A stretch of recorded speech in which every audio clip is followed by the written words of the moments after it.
Scratch at it. You start digging, and you, you dig deep enough. You got his arms out. Alright. Now I'm gonna grab his arms and I'm gonna try to pull him out. All right, I'm gonna roll your. Oh, you're in. Is this a D20? That's your strength. Cause I forgot how heavy Dan is.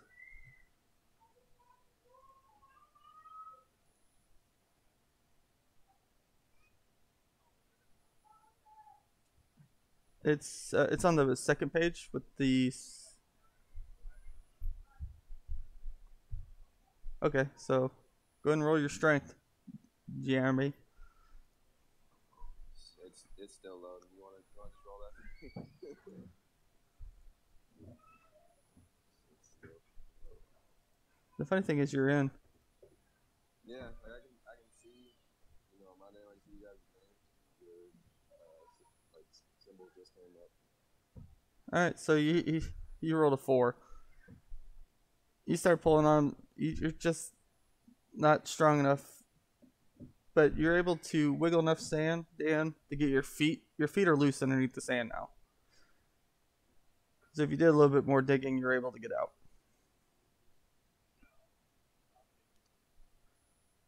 So you dig. Recover him. Make a sandcastle around him. So you're able to dig yourself out, and you left a nice size hole from where you were, and you're out of the sand.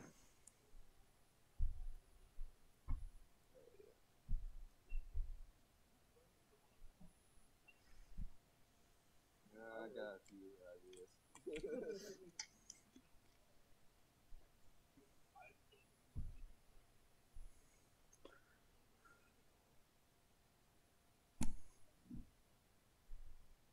Jeremy's talking to you. Oh, He's playing his character. He just woke up and doesn't remember anything at all. well, we crashed on this island. Actually, I was given the book. You can't because someone else has the book. Yeah, so You gave it. No, you gave it to someone. Did I give it to you? Yep.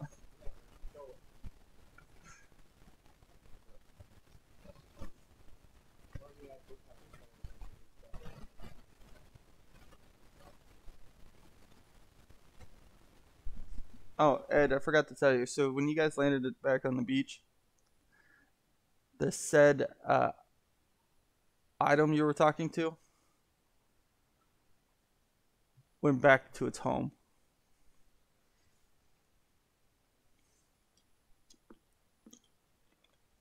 Is Ed, making new imaginary friends again. is Ed dead? I don't know. I haven't heard him once. No, I muted my mic by accident. Sorry. He's been sitting here chatting with us. And All right. So what are you two on the beach? What are you doing? I don't know. We were at the loading the fucking loading the boat. Not you two. I know what you two are doing. Well, you said on the beach. You got to be more specific than that. We're all on the beach. And then we're in separate groups too.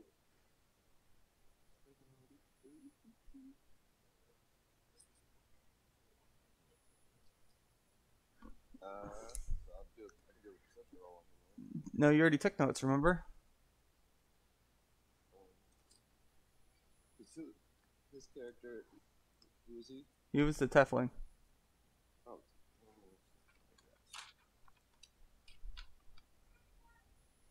Damn, you took like legit notes. Yeah, because he got fucked a few times already without taking notes.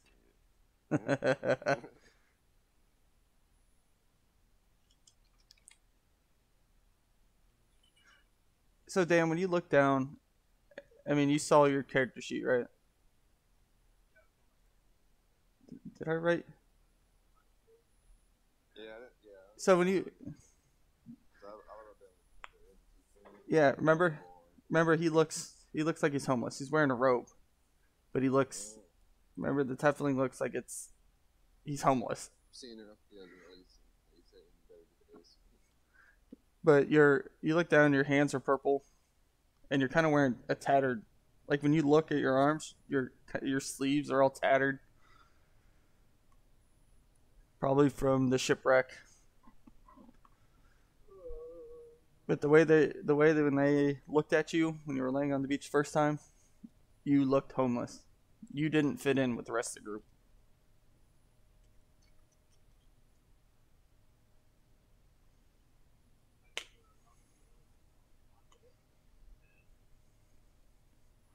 Nah, that's passed out.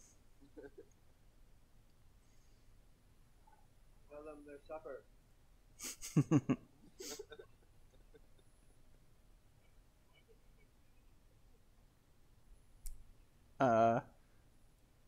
I gotta read. Let me see what your character sheet says. I mean, it's up to you. I mean, look at your flaw and your personality trait.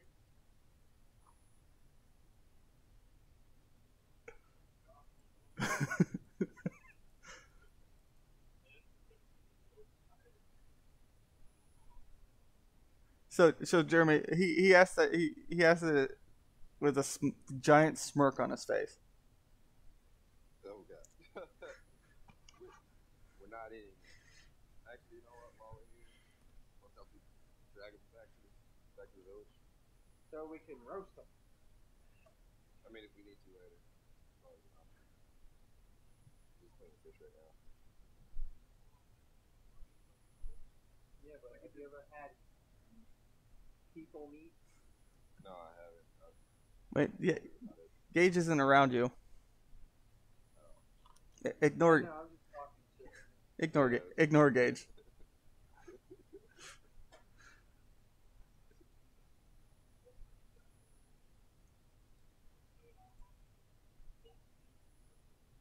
Yeah, Don't have to strip them. the dwarf is definitely armored up. Strip them and cut off limbs. Makes it easy to carry. Would you shut up and go get this dinner? I mean, you need to grow some muscles. So, Go ahead, you do it. are you guys gonna start carrying him back? Yeah. Probably. Yeah. You guys each taking a body? Or you both taking together? Probably easy to take them together, right? Yeah. We'll see if we can. I will see if we can find something to like drag them on. Remember, there's logs. There's pieces of ship everywhere. Yeah, if we can get like one like a plank or something to lay them on. So I just do perception roll for that or nature? All right, hold up. Hey, Gage, tell your loud mouth to shut up. I can't do that. He wants to live. Yeah. Come on now. Can't tell pregnant people that. They get angry. I know. But you guys, Pregnancy strength, actually, I risking it. want Dan to roll. You're gonna roll nature. You wanna do nature or survival?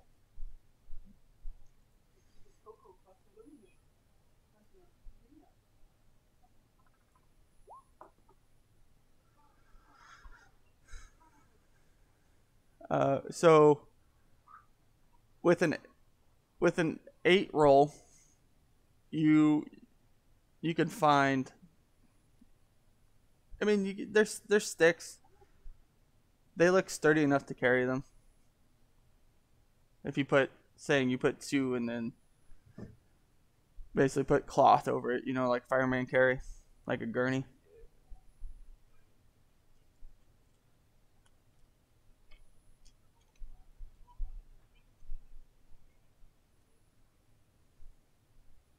So that's what I was saying. That most of our guys put whatever stat they get.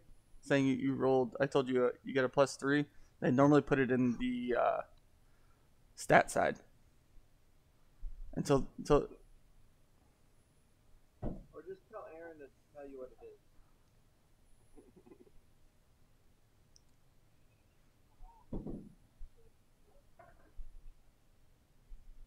Add up however much you want to do. That's what I do. and then I yell at you and tell you you're wrong. All right, so who you guys loading up?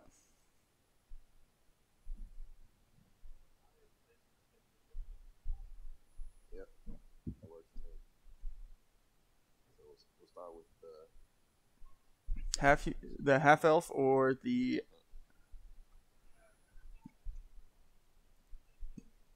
I think he's the lightest. So when you guys go over to try to pick this guy up, he's wearing leather armor. Kind of looks like a thief, but he has like his hat is like the sailor caps. Mm-hmm. That's what's on his head. It's a yellow. Yellow. So since you both are picking up, you both are gonna roll strength, and I'm gonna take the highest.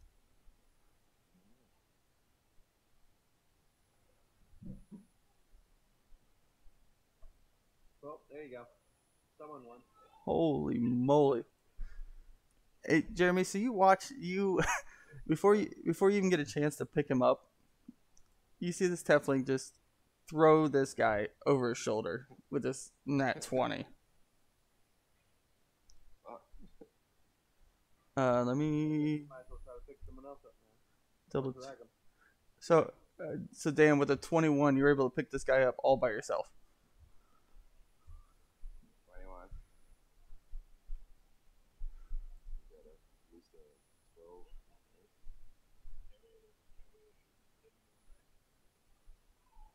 So you're able to carry this guy all.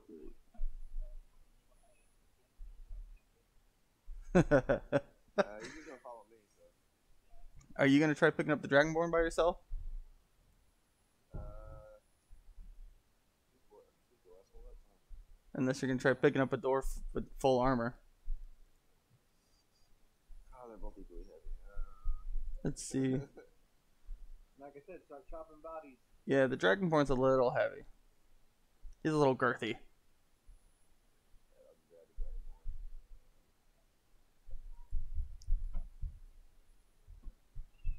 Jesus Christ. What? So you pick up this Dragonborn that is 220 pounds, and you pick him up in like the Christ pose above your head. You know when Christ is sitting on the cross when they first hammer him down? Yeah. That's how you have him like above your head. Alright. Let's walk back to the camp. I'm just gonna leave the two characters there. We'll just know that they're at the camp, and we'll move them later.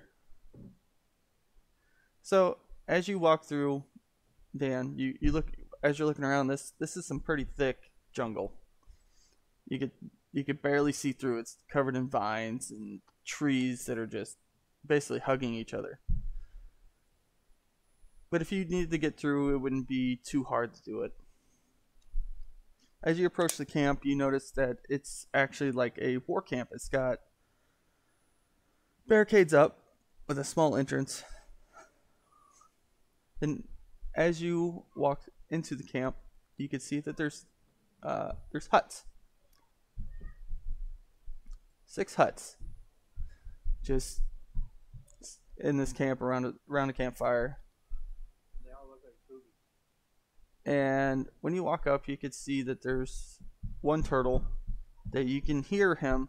He's talking in common to Ed and Gage, the other two that are unloading the ship.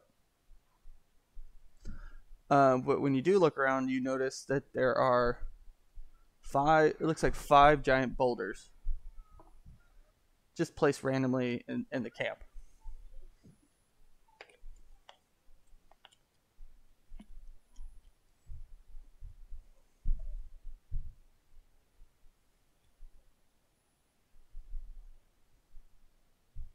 All right, we'll just say if you're gonna put it down comfortably, you don't have to roll for it. So you just lay him down. We'll just say you just laid him down right at the edge of the camps. So you walk up to this first tent, this guy right here. Why isn't it doing it? And you notice it kind of looks like, kind of like a library with an alchemic set and all kinds of stuff if you're gonna make potions. And then you look over to your left and you notice that it's a storage shed. It's got food, random plants, bones, just stuff they've been collecting.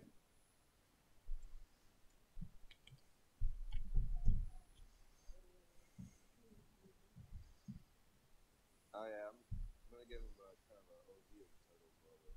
Go ahead. You can have conversations all you want. Alright. So there's six of them. Be very careful. Felicia, she likes to sneak up on people.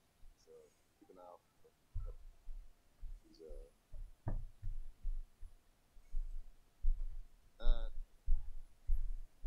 look for one making kissy faces at you, and you'll know.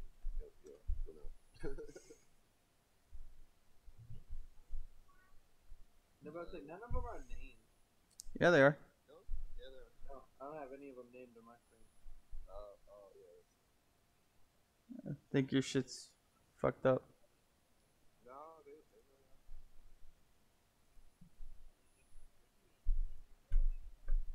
Big giant turtles. They're pretty big. Hey Dan, I'm gonna give you a note that you can take your notes in, unless you're gonna use a notebook or notepad. All right, so you got a note that you can edit.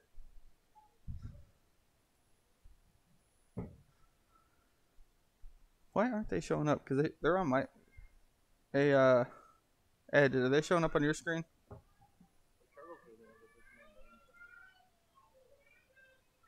Show nameplate, yes.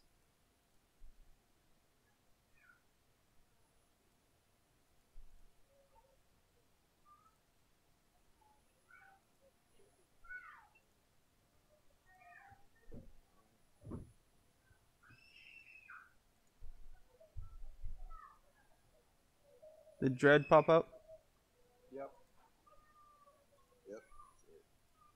Alright, Jeremy, keep going with the discussion.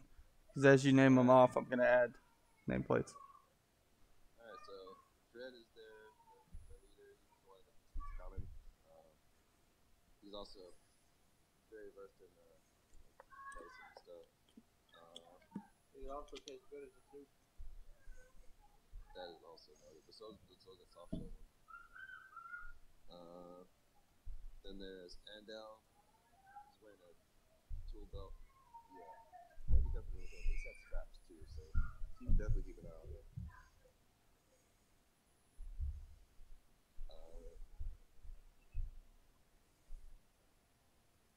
Andel.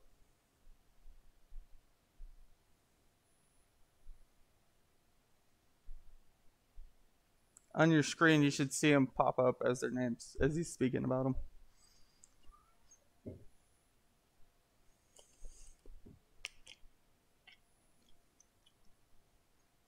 Alright. Now, there's one that's cooking over stirring the soup. Her name is Spatula. Very shy. Probably won't talk to you. Although none of them really talk to you. Besides Zeus. I mean, Zeus does, you know. Yeah. Dread doesn't really talk to him, but yeah. And the one that's probably passed out drunk over there is Zeus. He makes weird concoctions and does nature magic. That's plants grow and stuff. And then last but not least, we got Purity, who makes he's a blacksmith and does fire magic. Got a nice ass too. A whole lot of junk in that trunk. So, Ed and Gage, as you guys are unloading the boat, you look over and you notice that Jeremy didn't come back alone. Mm-hmm. That Tefling that was left on the beach, Ed, is in camp now.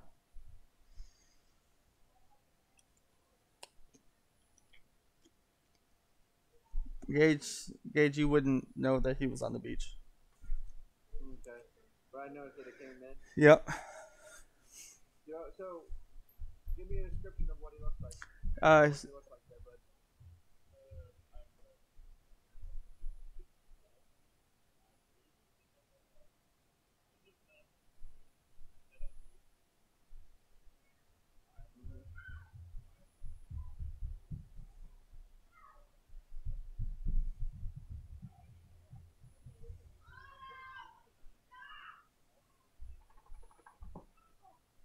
Damn, you fucked.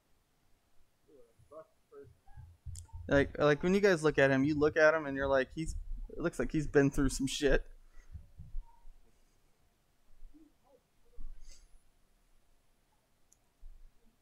So what are you guys doing? I'm gonna look over, I'm gonna point, and yell, what the fuck? Who are you pointing at? That's the thing that looks like it's possibly dead. Or then she got fucking gang raped.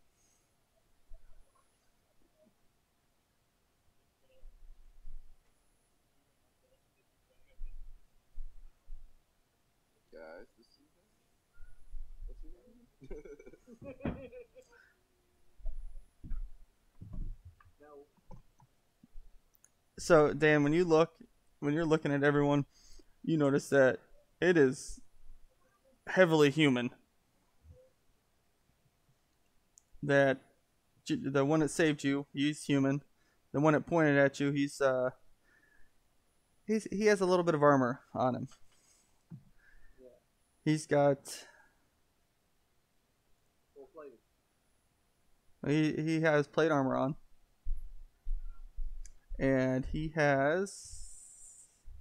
Sword and shield. You definitely see the sword and shield that he's wearing.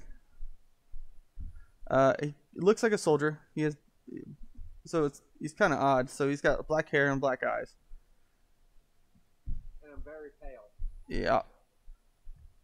And then I you need this die.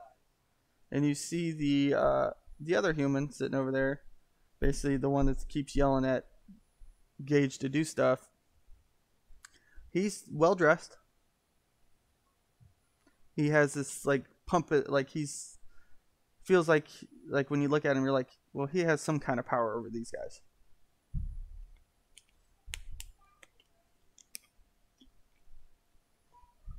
Wait, so do I know anything about him? About Jeremy? Do you know anything about Jeremy? Other than that he looks like he lives in the woods? No. Did you look at your bio to see if it had anything? For him, no. Yeah. So when you look at him, you see And then my bio is kind of empty. your bio shouldn't be. I'm looking at the one. I was looking at the bio on the character sheet. But so by now, with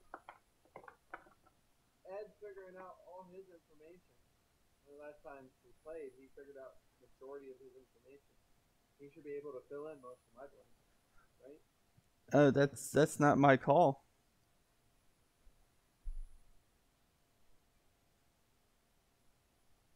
But I don't even think he's playing. I think he forgot his mic is muted. No, not this time. Still unloading the boat. We'll just say the boat's empty, and I'll take care of the rest of the stuff in there.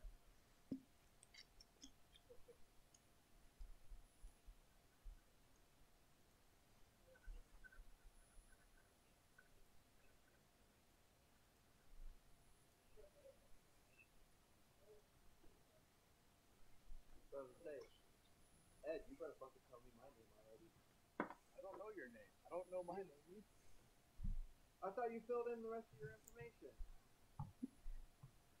I know where I'm from. You thought wrong. Alright, never mind then. See, you're just assuming shit, Gage. Assuming last time you said you filled the rest of his bio. If he has his bio, he should have his name. No, not yet. He's almost there. I think he's at what 2 rolls? I think you need, and you'll be complete. I think it's 2.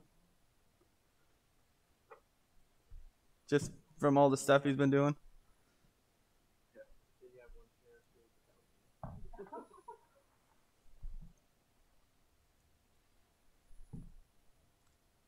All right. So what are you guys doing?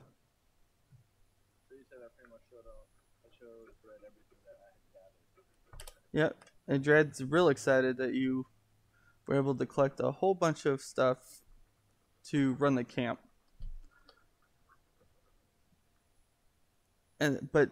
So you guys can all hear this. So Dred is looking at you, Ed, and says, "Why didn't you not bring back the thunder sacks?"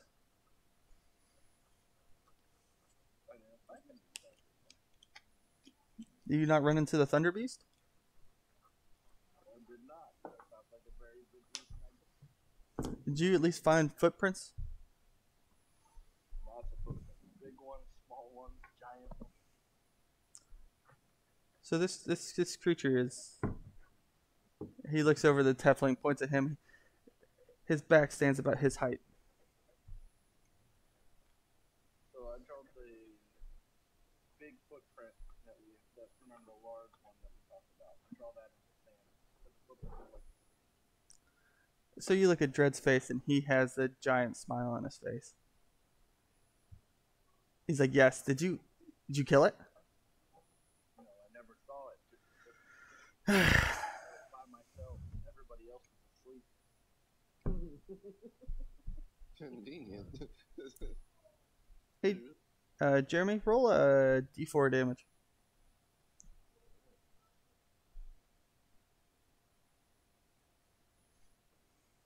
All right, so you are you felt that you're being bit in your ass. What the shit? Look around. All the turtles are still in front of you.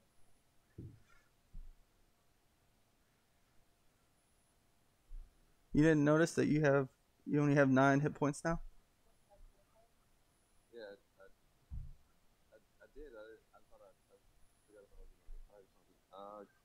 Should I just do a perception roll, see if I was fighting? Do you want to look or you just want to grab?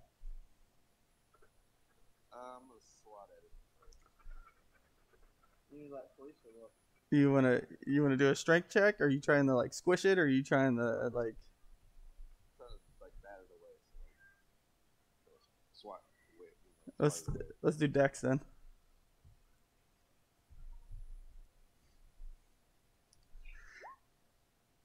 So you flick your back pocket and you feel a lump, and it kind of moves. So Dan, you're sitting over here. You see Jeremy just kind of swats his ass. You're like, what do you do? You're swatting away a fart. You just farted. That's big nasty.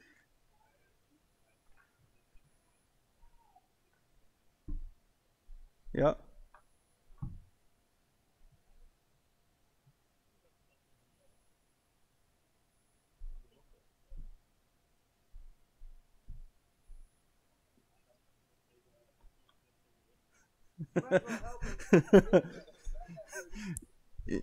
You Ed and Gage, you guys definitely see Jeremy in pain.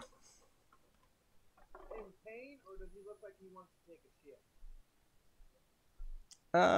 Jeremy, what face would you have? What the fuck?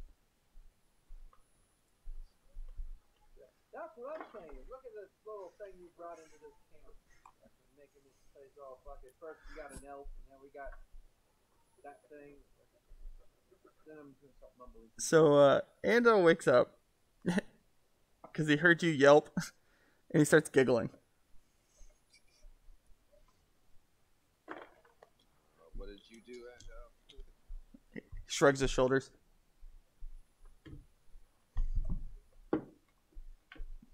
Hey, what are you doing, Jeremy? I'm gonna try to get it out of my just try to get the thing, whatever it is, out of my pocket. So you stick your hand in your pocket and it's fuzzy.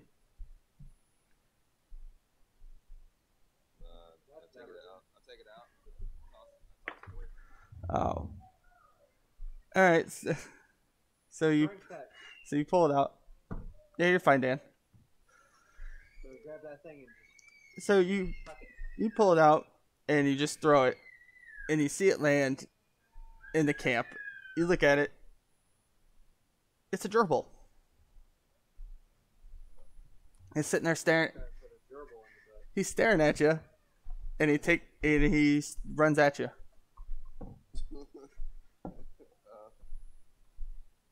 Kick it.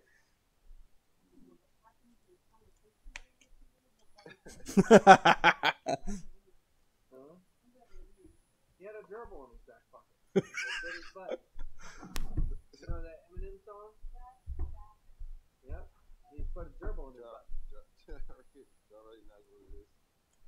You know it's a gerbil. You know that Andel had something to do with it. Kick it. Try to catch it. We'll roast it.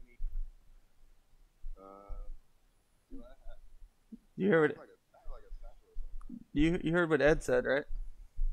No, what is it? It said it likes monkey meat.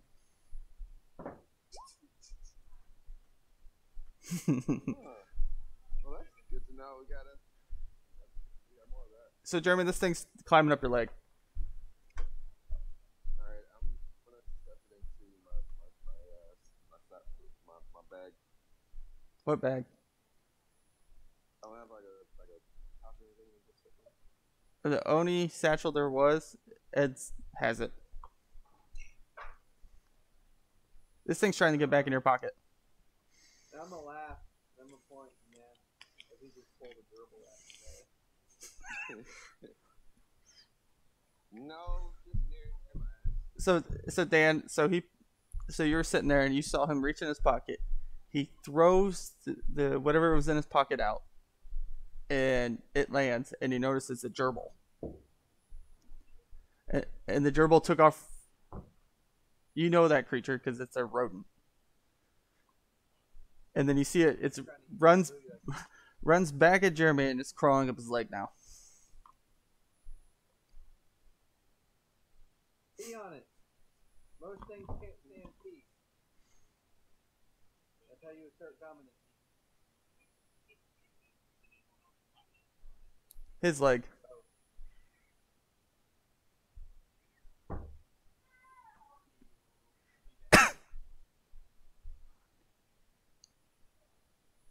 I would like assistance, please. This thing is about to bite me. Does anybody speak her? You're supposed to speak gerbil. You never know. Hey Jeremy, try talking to it. Hey, why are you biting me? High or low. Determine if he understands you. Low. Nope. He just kirks his head at you like, you talking to me? Poke it with a stick. We'll roast it. Alright, so he gets back in your pocket. With peanuts.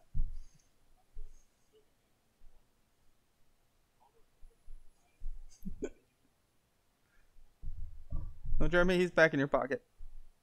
His little head peeks out, just looks up at you. You know that puppy dog eyes? That's what he's giving you. I guess he's going back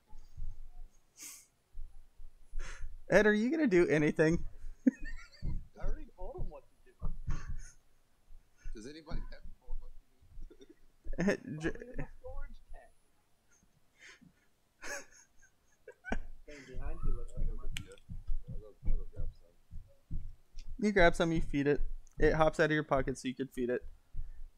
It enjoys it, and it's just staring at you like, "Thanks, Dad." You know, it doesn't really smile, but you look at it, you can tell it's smiling. That's happened. So when you guys are sitting there, you can see when you guys were dealing with that. Dredd was sitting there talking to Andal, and Dredd turns to you and tells you he gave you a little gift. He saw that you're a nurturing nature person, so he thought you should have a companion.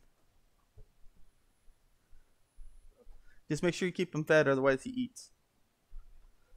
Yeah. Like groceries.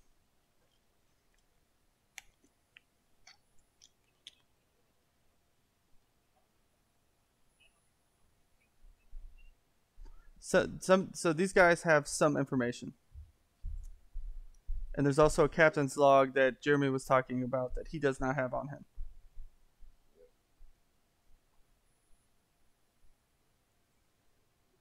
Hey, Ed, you got that captain's log?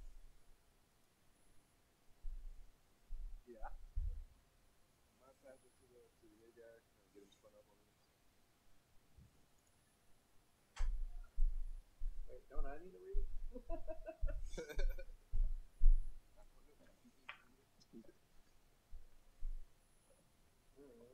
Ed, do you hand it over?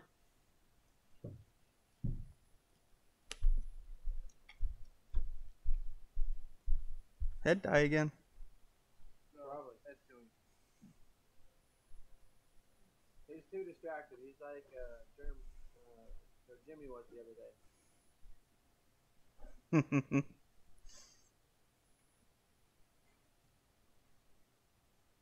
Yeah, I guess I'll pass it over to Tim. All right. Okay, did I already read it? Yes. Okay. All right.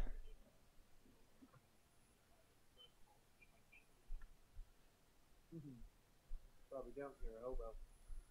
So you open it up. It's written in common, so it's pretty. You're able to read it.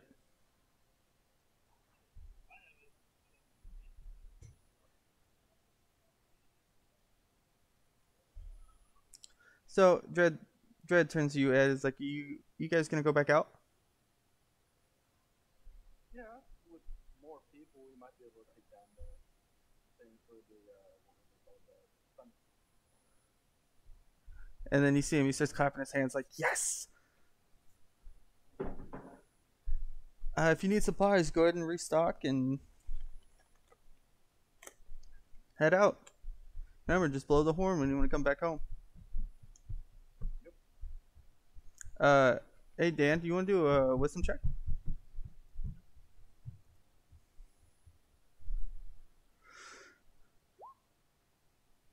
So this is you.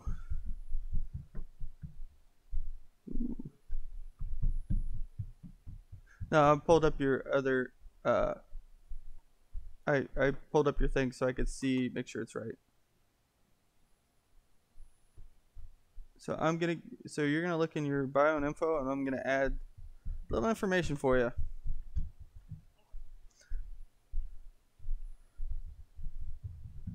Alright, well, I'm gonna go up to Purity while we're restocking and stuff. Because I have a raptor fang in my pocket. You don't know it's there. What, the raptor fang? Yeah, I do. Remember, got a fang Yeah. and 6 pieces of meat. You gave the Fang to her already. No, I didn't. He didn't. I gave her the. You gave her the claw. Okay, yeah. Yeah, I kept my fang. Yeah. Guess no one's gonna tell you. Okay. What? Nobody gonna tell me what? Ed saw what happened. Robbie that night. Jeremy was too entertained with food. I just figured he knew about it. Not many people are that dense, but well, I guess he was. Yeah. So you go over there, you give her the Fang. What are you gonna say to her? Nothing now. I'm gonna keep the goddamn thing. Sure. I'm gonna hang out over here. Look at it. smelly ass fucking elf.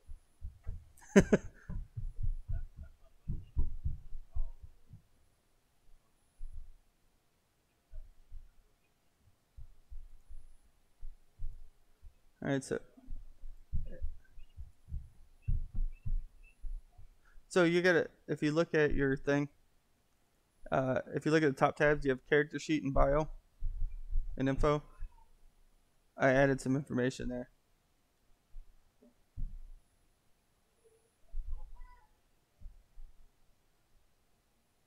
So you got character sheet, and then to the left this is bio and information.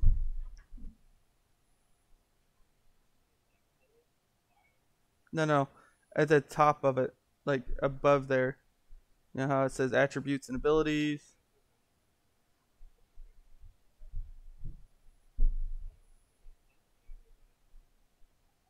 So if you when you click on bio and info, it tells you a little bit.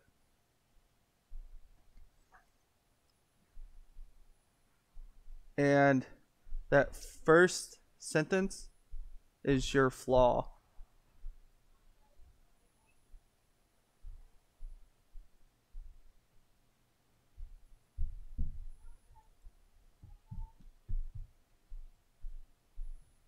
Or that's one of your. Same thing with your bond. They're related.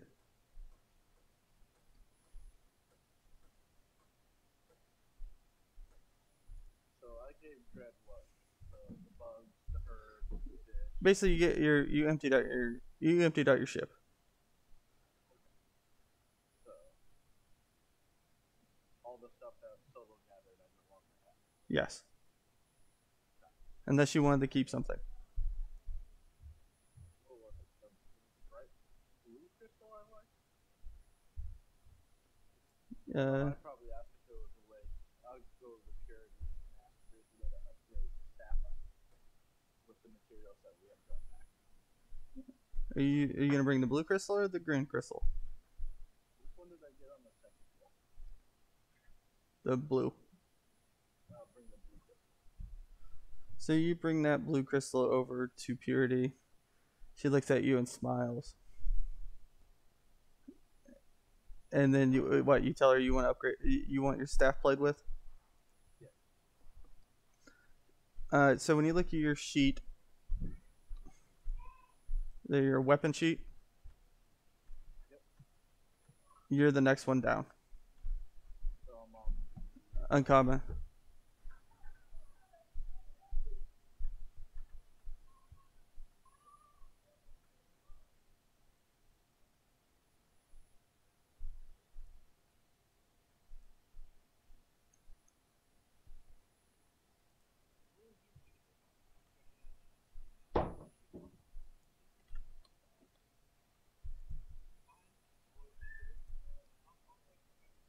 Oh yeah, we gotta pick the lesson.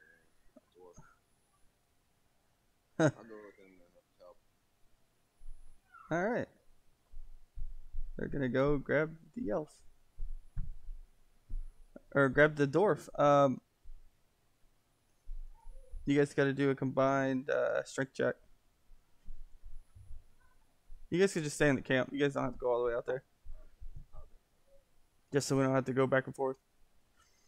When we do that, I'm going to store magic. So Gage, if you're watching Ed, you could see him.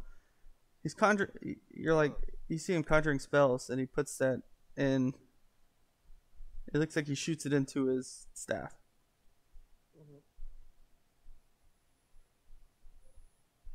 All right, Dan, what are you gonna get on your roll?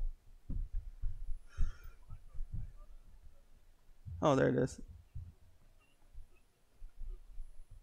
Yeah, so you guys get him up high enough to throw him on the sticks.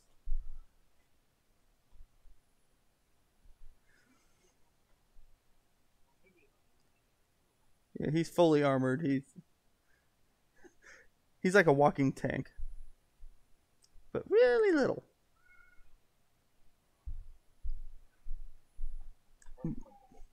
But you guys are struggling to push back. You guys are pulling them and pulling them. All right, Gage, you gonna do anything about Ed doing the magic? Yeah. Why would I? I don't seem to like hate magic. No, I'm just saying. You don't want to say nothing. You just gonna let it happen. Yeah, I'll let him do magic. Fuck it. He ain't very strong. He's kind of a tiny dude. So you guys start hearing grunting and stuff like that, like someone's struggling to carry, and then you see those two come through the gates, dragging the dwarf, just huffing and puffing.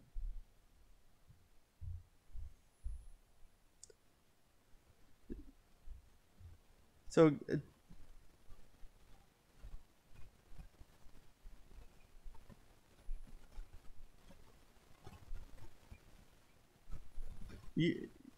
I would say, let me look at the info I gave you.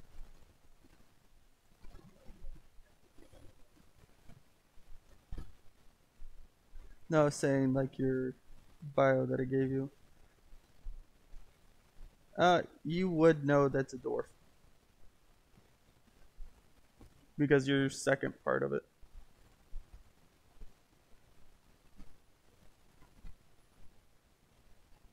So Zeus hears you guys, Utton and Grunton, walks over to his hut. You hear bottles clanging together. He comes out with 2 bottles. Jeremy, he does what he normally does and takes a swig and hands it out to you. Well, I'll take it. But I'm not there.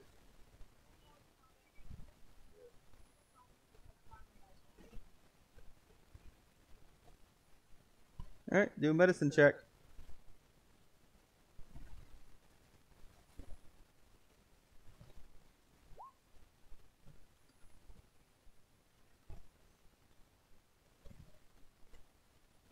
So with a 10, it's safe to drink. I'm gonna give him a little warning before he takes it. This stuff will get you fucked. It'll kill you, though. By the smell, it doesn't smell like it's gonna give too bad of an effect, like if it had a negative. But it's definitely positive.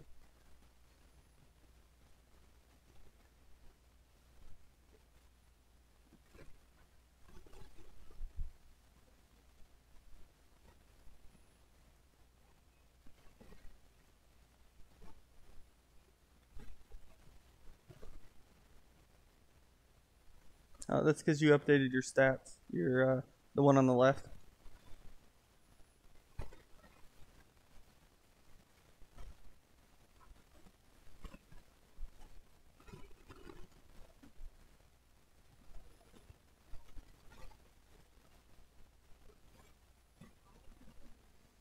Uh, well, you don't have anything to put it in, but you could go over to the tent and grab yourself a belt. So I'm assuming that's what you and Jeremy do. So this belt is kind of a weird. It's like like a grenade belt that you could just you could pop in the potions into it.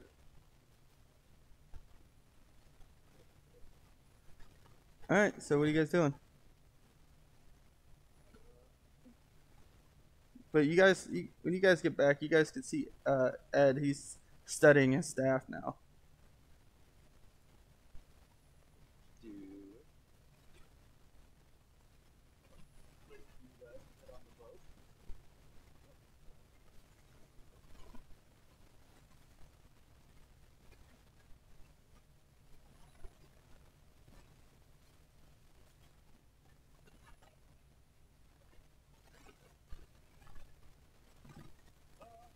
Planning on going to this other island to kill this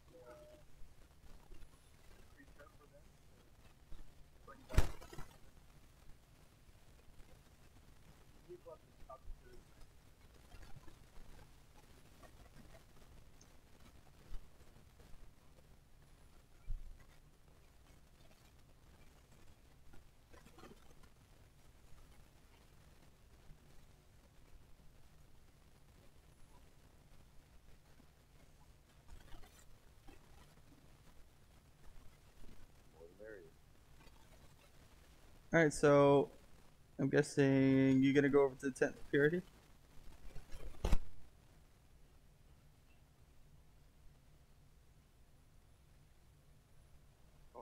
Only Dread technically speaks. The rest of them just kind of gesture and they understand.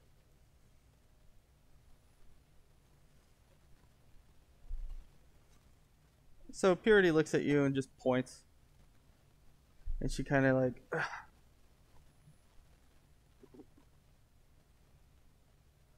Towards the weapons.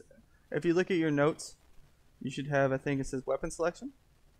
If you would like to find out what your specialty is, you could roll a wisdom check.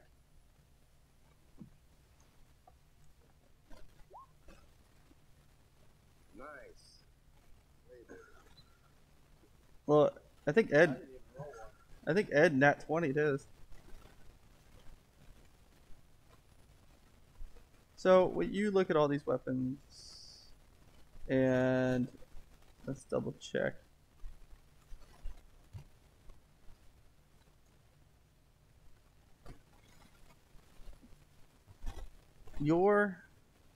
Basically you look at them, you could use any of these weapons and be proficient at it.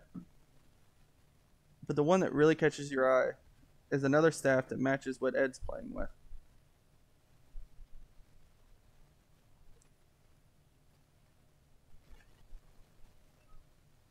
So I'm gonna add it to your character sheet, not character sheet, your as a note.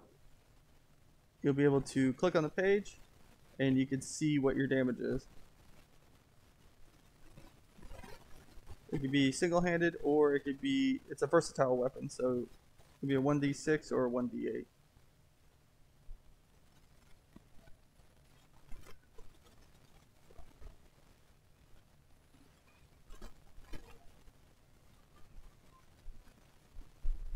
Yes, so you're, as starting out, you're going to be the non-magical. So that's why I said it's a 1d8 bludgeoning, or saying it turned into a versatile weapon is a 1d8, which is two-handed.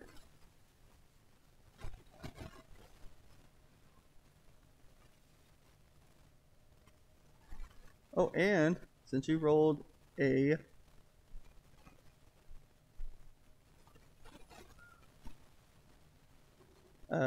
20, you get more information.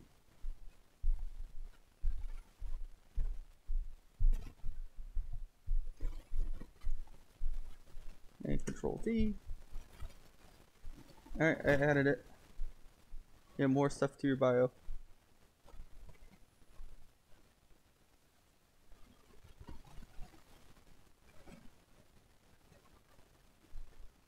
Alright, Gage, what are you doing? You still just hanging out?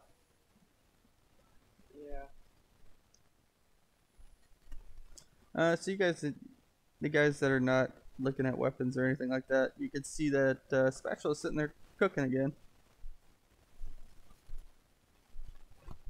Zeus tries handing her a flower. She smacks him away.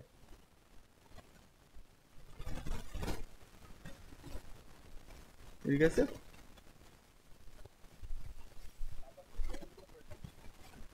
Yeah, I'm over there. I'm just adding all you guys over.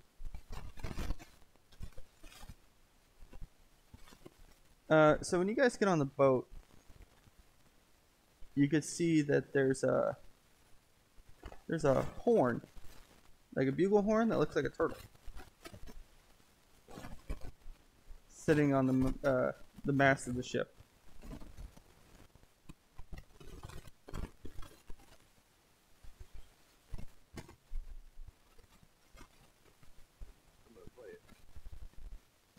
I'm gonna play it. So you blow into it, and you notice the raft bobs up and down, like it wiggles in place and like lines back up. Ed, you definitely see him do this.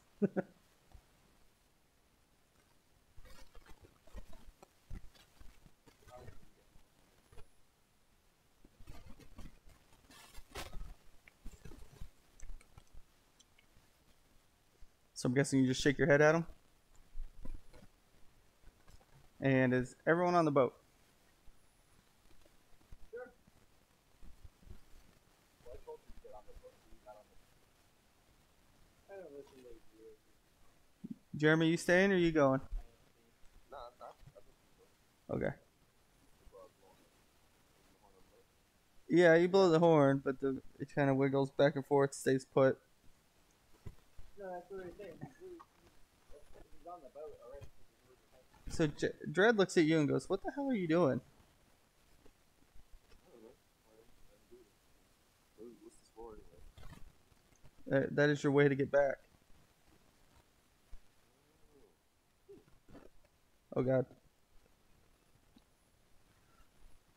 So Dredd gets to the back of the ship. He's like, "You guys ready to go?" Yep. So he pushes you along.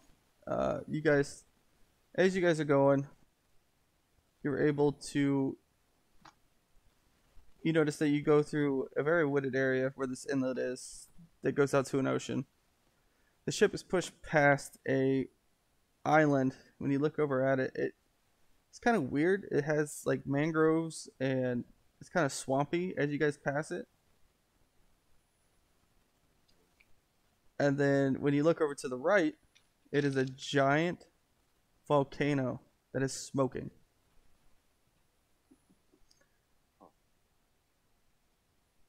And then as the little craft lands at a beach, you can see it is in a wooded area that is definitely larger trees than what you just came from. We're talking about like redwood forest in California. Okay. And you basically, he parks you on a beach and he tells you he should know. He points to Ed and says he should know where to go.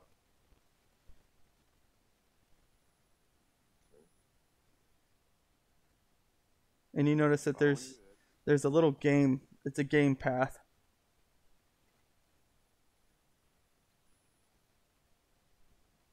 Like where animals would take the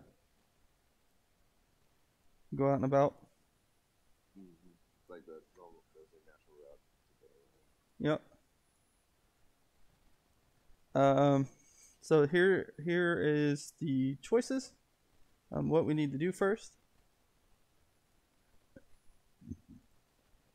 I guess actually, Ed, you would decide on who does what. What, I get indecision? You're leading the group. Remember when we set the roles last time as Trailblazer, Spotter, Scout,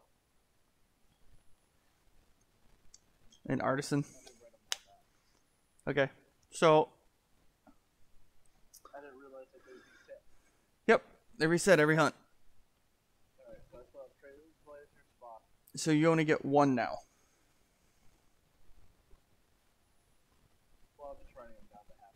Trailblazer, Spotter, Scout, and Local. Artisan. But saying you do split up in two groups, like you guys decide not to work together, you can, each one of you becomes a Trailblazer or a Spotter.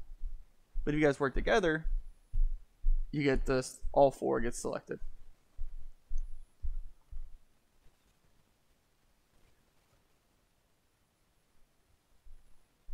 So what do you want to do? You guys working together? Yeah, if they work together, it's just easier that way. Let's see. Jeremy, you're going to be the Trailblazer. Alright. You will have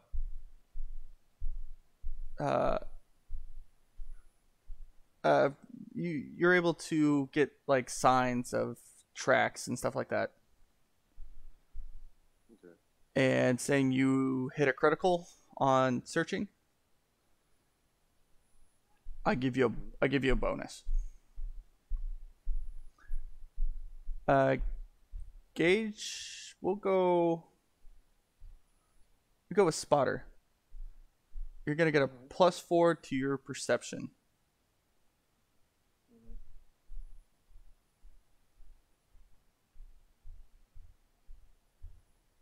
And I guess Ed, I'd give you artisan. You're able to help. Basically, you know how you have that fire. You can make the first meal before you guys go out on this hunt, and you're able to gain inspiration for the food. The group will gain inspiration if you pass a DC check of 10 for cooking.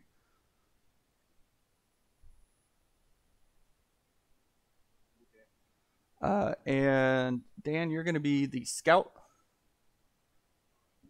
You're able to find resources and figure out the lay of the land and the creatures and whatever hazards there are. So basically, you get a +4 in your perception check also.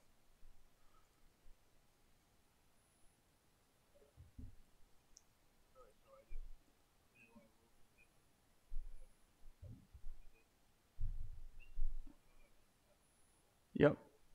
Yeah, whatever you roll, you add a +4 to it. All right. Ed, are you going to cook? All right, roll a D20.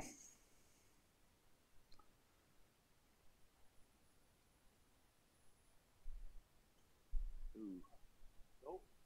So now, Jamie, it is. Can I assist him in that? no, so he cooks you a meal. Jeremy, roll a D8 for help.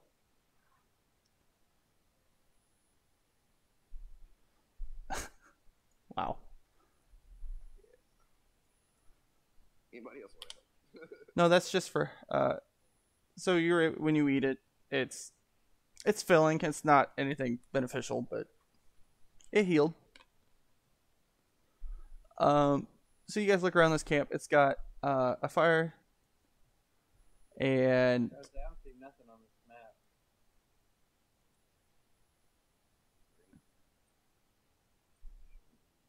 you can't find your character. You're in the top left corner. You're gonna have to zoom. There we go. So I'm looking at the map and it's like that grayish area. So at this camp, you can see that there's tents and campfire set up. Basically, stuff that you could use if need be. And when you guys turn around and look towards the jungle, you can see that there is a path, a game trail that you could follow.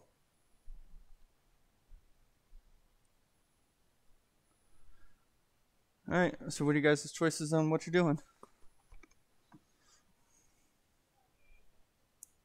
Exploring.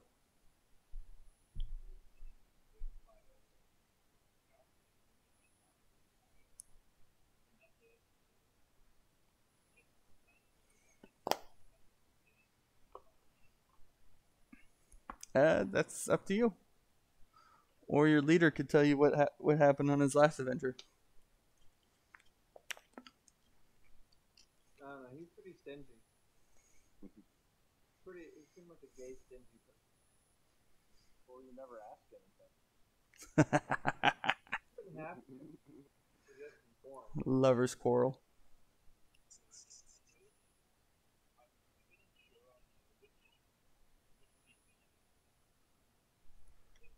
So when you look at the numbers, each one of these guys has a number underneath them. The one that's nicely dressed is number 4. He's our leader. The black and white character is the one that looks like a soldier with black hair, black eyes. And then the one that saved you is the other human that's wearing basically woodland camo. I don't even have any description for anyone else. No, that's because you didn't take.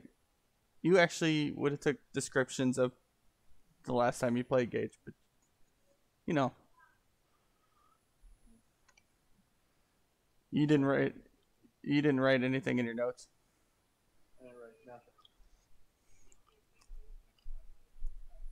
That's Gage.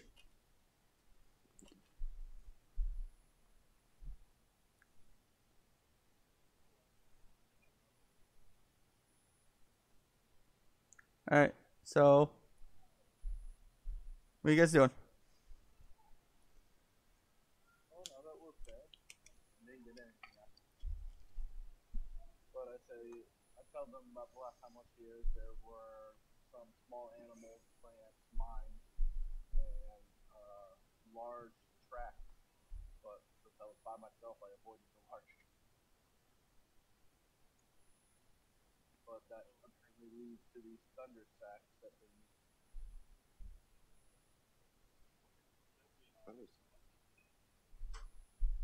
They're thunder nuts. Alright.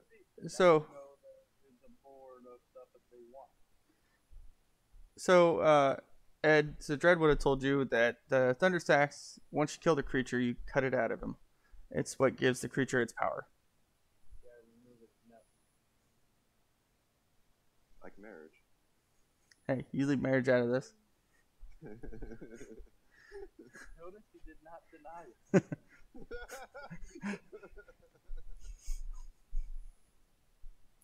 I haven't owned my nutsack for almost 10 years now. I've been lucky to recover mine twice. Alright, so Jeremy, first question is, did you eat a whole entire tuna that Ed gave you?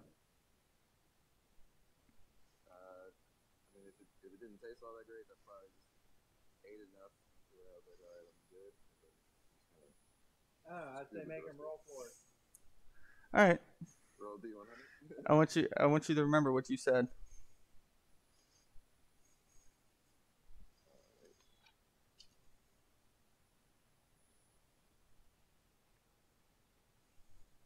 Alright, so you guys going down your path?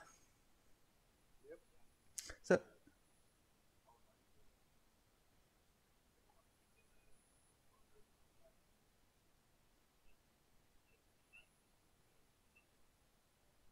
okay. I was thinking the same thing. Or Ed Nature check or something. or Ed can explain to you. I walked off. Yeah. So Ed just went ahead and engaged his, right behind him because, that's Gage's character.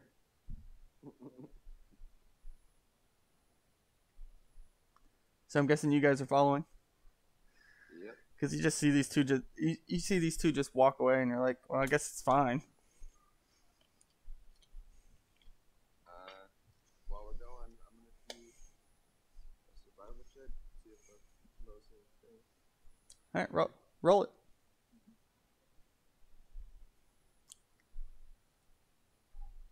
Ooh. Jeremy, you're wasting all your good rolls. Yeah. Are you? You're proficient in survival, right? Yeah, you are. Yep. So you look around. You can see that there's small. It's like small antelope tracks, but the path is just big enough. Nothing large can come through this path.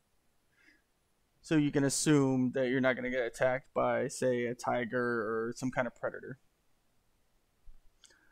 And you notice that the trail leads away from the camp. Like, it heads into the woods. Towards, basically, it just is a path. So if you guys just follow the path.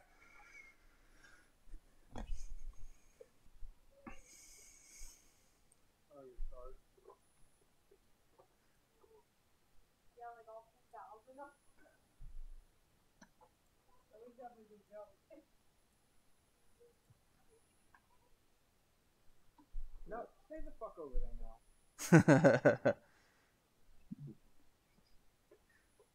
Are you yelling at the dog? Yes.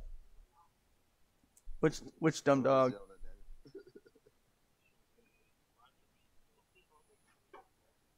Daniel. Well, the other I'm two getting drunk. the other two guys just straight up walked over here nonchalantly.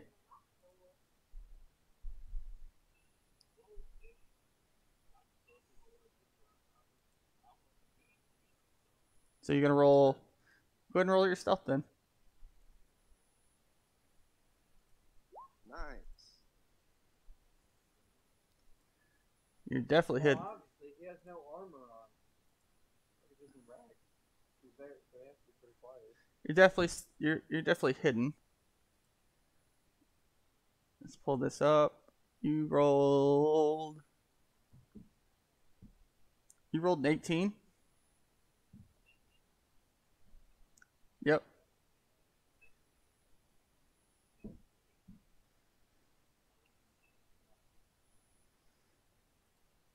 But you're able to stay in the shadows, so if someone's gonna notice you, they're not going to.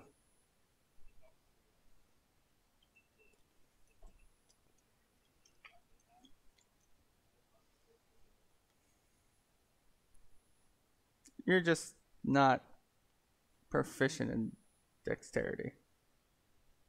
There's no need for you. So you guys end up at this path kind of ends at a tree line, and it opens up to a field. And when you look in the field, you can see that there's pigs, little antelope running around. There's a river, and it looks like kind of like Stegosauruses without the spikes.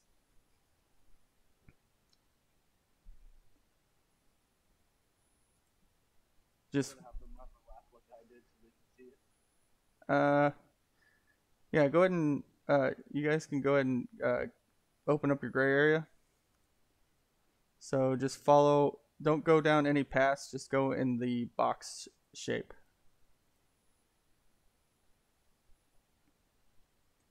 Because you'd be able to see all this because it's just an open field. Just so you can have the gray area open. I mean, it's still great when I come back up here. So. Yeah, but at least you could see what's actually out here. Not really. It's still all gray. It was green from my screen. Well, it goes gray once you get out of the light. Yeah, that's what I'm Like talking if you about. The light. like if you go back to the opening, it should go back to light gray instead of black. Oh, it's all just green. Like that whole square is green. Cool.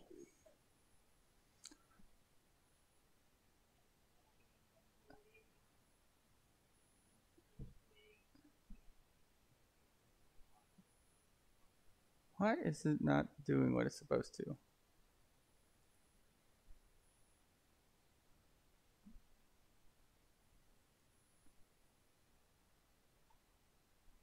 Oh well. Alright, so what are you guys doing when you get to this opening? Well, I told them that I found that track on the other side of the river over there, and to be careful about the big. Careful of the things with thunder sacks. No, the Stegosaurus-like things. They can be kind of. No.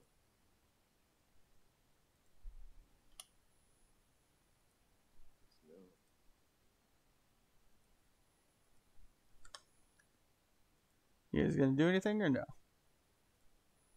Oh.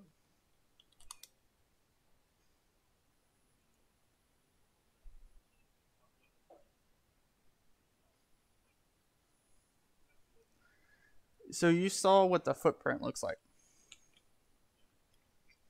You know how high it stands. His back is as tall as you.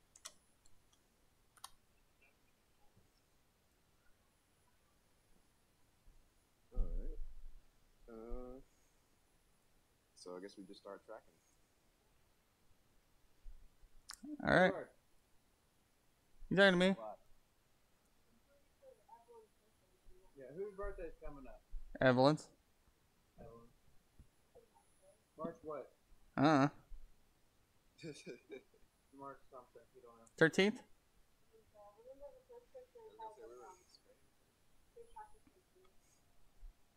It should be the 13th, I think.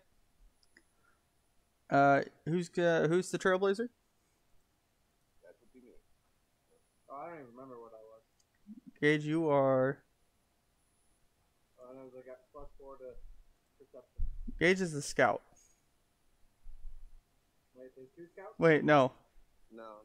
Dang. Spotter. Yeah, you're the spotter. So the spotter and the scout can do perception checks. That's a +4 at whatever your roll is.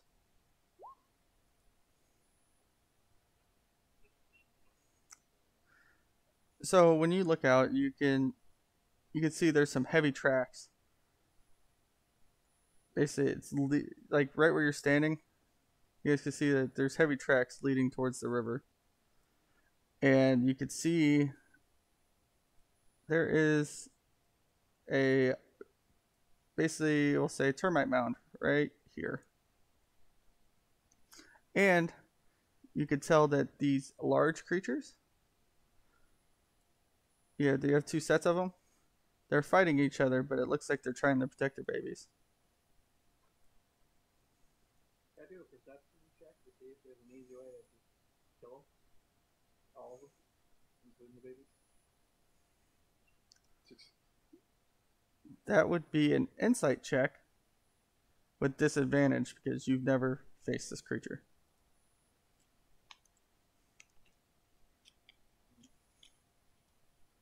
So what? Insight? Yep.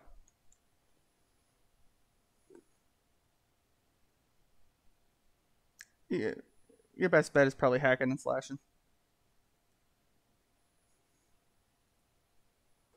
Well, I'm gonna point at them and say, do we need these? No. We don't need them? Said no, but we got some of the.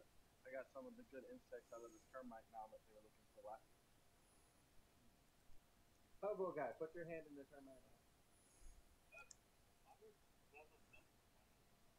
Put your hand in there. Who's the trailblazer? That would be me.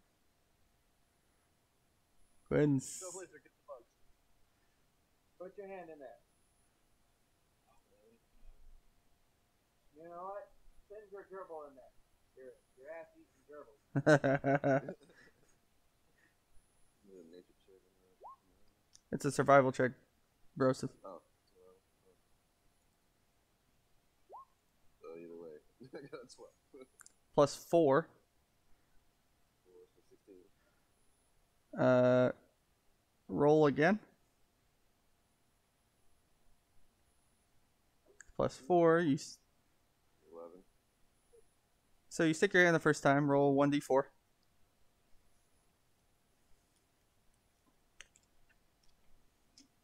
You pull out a carpenter bug.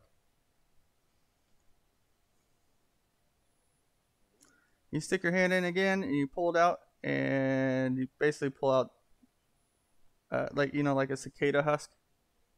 Mm-hmm. Then if you stick your hand in there again, it's empty.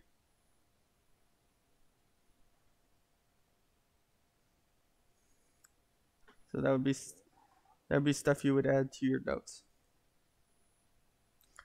Let's see. Let's do this. Okay, they don't. The big creatures are not worried about you. And nope. No surprise encounter. So what do you guys do now?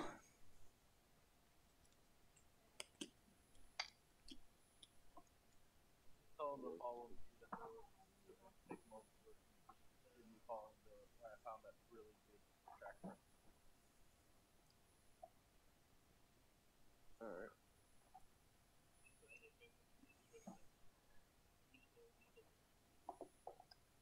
So you can look at the water. You can see that there's fish hopping around. Saying you wanted the fish, you could, but the water is not very deep. It goes to your knee.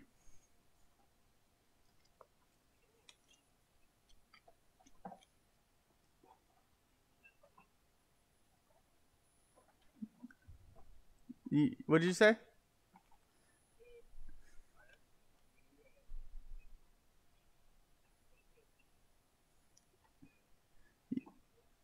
You do not know what it eats.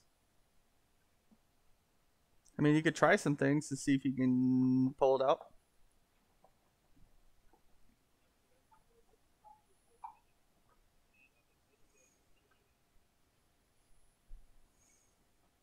Because, you know, looking out on the field, you could tell that there's pigs, antelope, and these big creatures, which are blind, basically. They can't really see you guys because they're more entertained with fighting each other.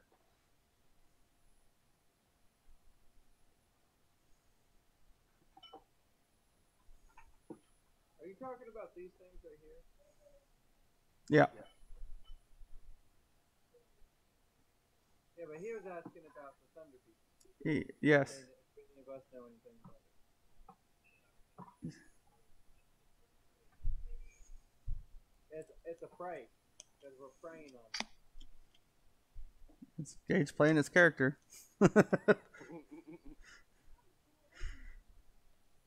Alright, so yeah, are you gonna fish or are you gonna make the Trailblazer do it? Oh yeah, that's right. He has to bomb it. Jeremy, come fish. Got it. Roll another one. Oh, 22 and a 10. Roll D4.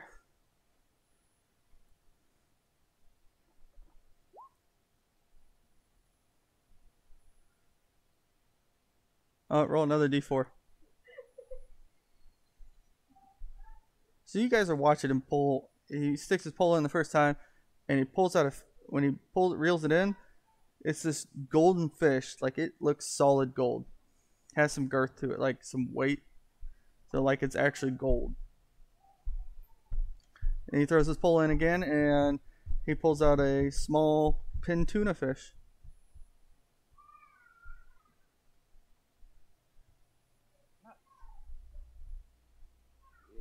Not as big as what you caught, but it's still the same breed of fish.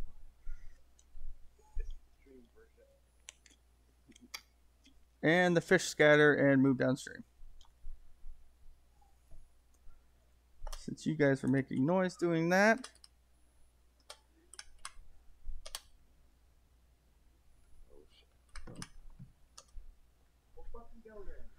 Nope.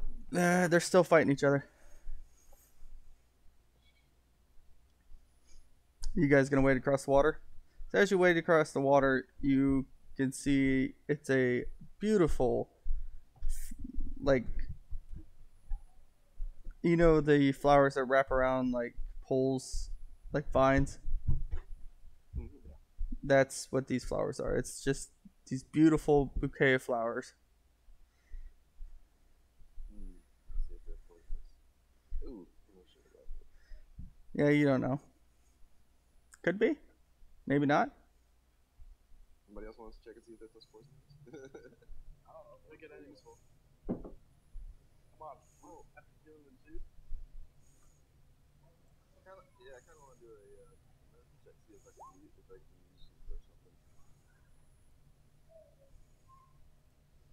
I gotta double check Gage.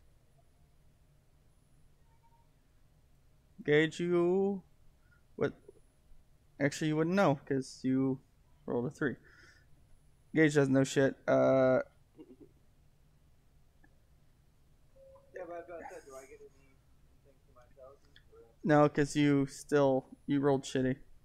Say if you rolled higher than a 10, I'd give you your bonus. Okay. So, Jeremy, you look at this thing, you can't tell whether or not it's good or bad, but it does give you some kind of benefit. Okay. Ed?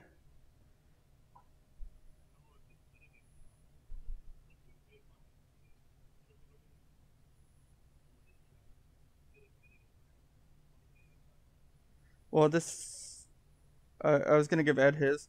So Ed, you could tell that it's a plant that you picked last time. Hey, it's the same one I picked last time.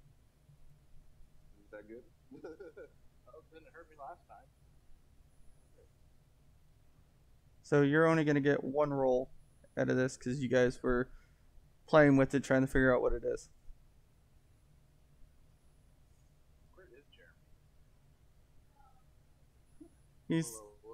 He's the idiot that was up top.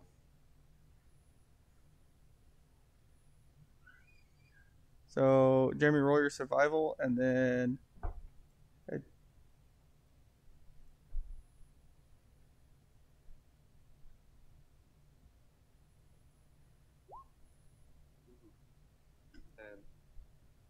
10.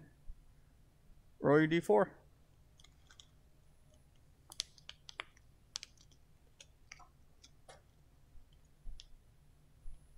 Ooh. So when you pick this, it is a white herb. Does anyone want to do Arcana check? Sure. All right, so Dan, roll your Arcana.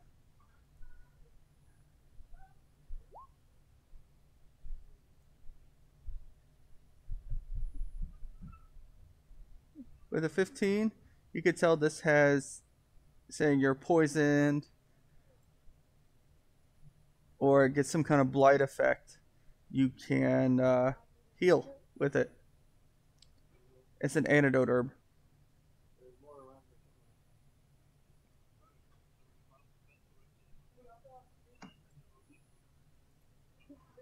Hold on. Gage, you change your sensitivity, bud. Yeah, so it's an antidote herb and it can heal poison or blight effects.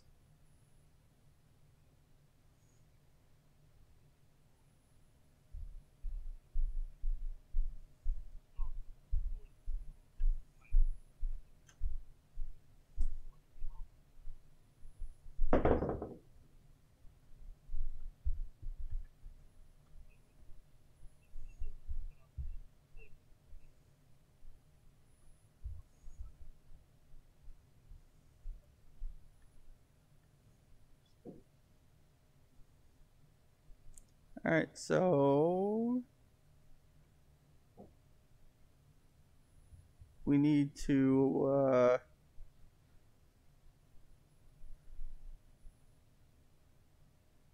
the spotter or scout needs to roll perception. See if these footprints are still here.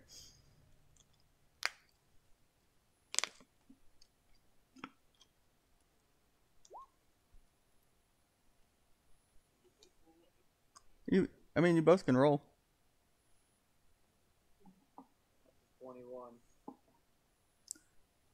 Because if you get a nat 20, you get another benefit. So you both can tell that these footprints are basically following the river to the south. It's just following the river straight south. But you do notice that there are extra footprints right here. Of a large... I wouldn't say... It's kind of like an elephant track that leads this way. Mm-hmm. And some hoof... Alright, so when you look at these tracks, it looks like a giant chicken foot. And it's pretty heavy push down, so... Coco, stay on the air. Stop. And as you guys look across the river, since Gage, you rolled a 21, you look at the river and it looks like it has some kind of suction going down the river. And there's it looks like a mining outcrop on the other side of the river. So there's a suction down here, mining outcrop right here.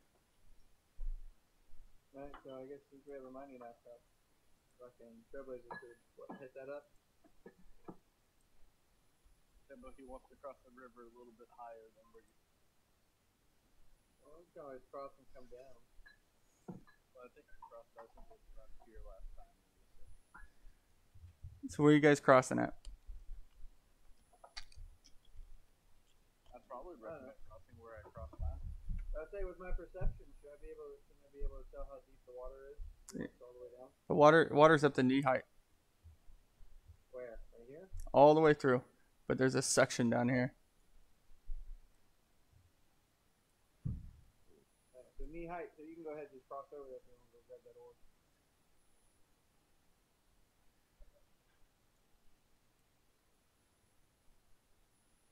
Let's go with it. You don't want to grab the ore?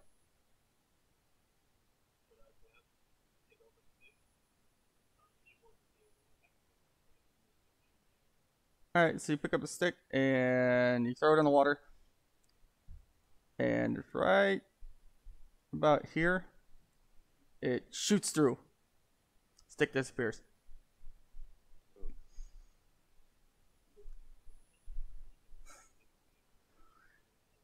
So basically, where Gage was standing, where Gage is right now, and one down below, right here, he's safe.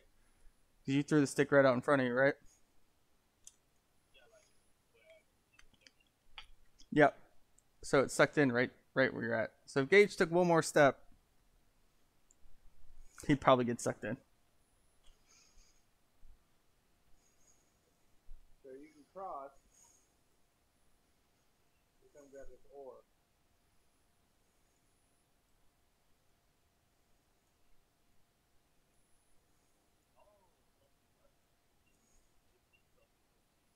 No, the Trailblazer should get it, right? Because he gets a bonus to be able to grab stuff. Yeah, Trailblazer gets the bonus for survival checks. Survival checks. So that's mining, collecting. Let's see if I can- But Gage, with your perception check, also you could tell that there's like a little, it's like a little cliff. It's about the height of a basketball hoop. You can climb it. Like you could. So who's the tallest? Def- Tallest in the group. Definitely, he's 6'4".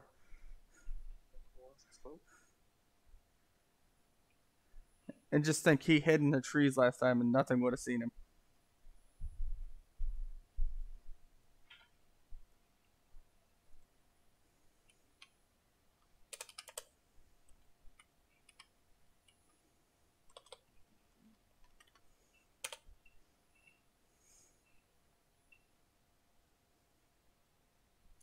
Are you mining? Yep. Roll again.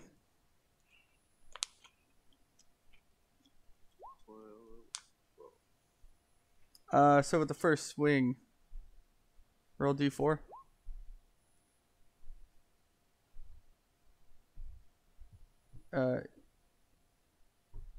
You bust it open and a crystal shows up, like rolls out of the mine. It's kind of weird. It's a prism crystal, but it's brown. Has a tint of brown to it. You swing again, and you basically destroyed the mine. It's just a bunch of rocks. Oh shit. I'm gonna do a nature check and see if I recognize what kind of crystal that is. Nope. Nope. Nature check to see if you can use the rock. Wouldn't that be survival? You tell me. Pretty sure it's- Yeah, the rocks are usable. It can be used for building. It can be used for slingshots. You can turn into ammo if you really wanted to. Might as well grab a few of those too. You can use them as like stuff. So So if you need to throw something at it. You- weapon or something sometimes. you guys by the cliff could see that the footsteps, the big prints you were following, jumped up. Looked like it jumped up top of the cliff. Well, might as well climb it. Who? Do we need to roll anything to climb it? Let me see. I know the Tefling doesn't.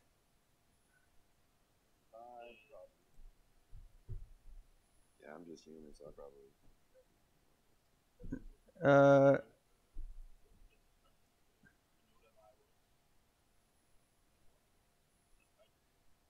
You don't need to do anything. You don't have to roll to climb it. Jeremy, you will need to roll athletics.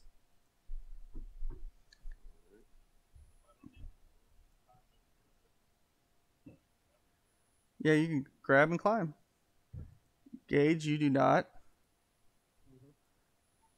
Ooh. Yeah. And Ed has to too. Well, which I don't need to.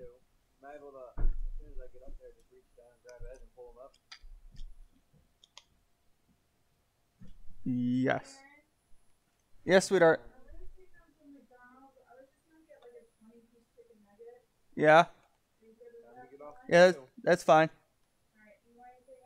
No, I'm good. No, you don't even need to worry about it, Ed. He was able to pull. He pulls you up. Actually, Gage, roll strength. See if he's too fat for you. Yes. Yeah. I believe I weigh less than his armor. That's exact. Gage reaches for you. He starts pulling you up, and let's go. That sounds like it. He's his bodyguard. I'm a bodyguard. I'm not. I'm like, Like, here, Gage. Let me double check your. Who rolled athletics? me. No, the first one. I did. Jeremy.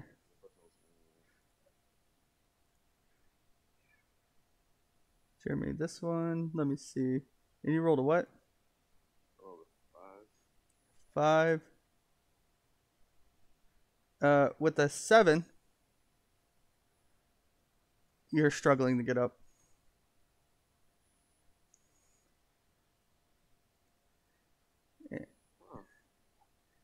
Huh. You vault up it like it's nothing. Yeah, Me and you just went right up. you guys were fine because your height. Yeah, you two are up there.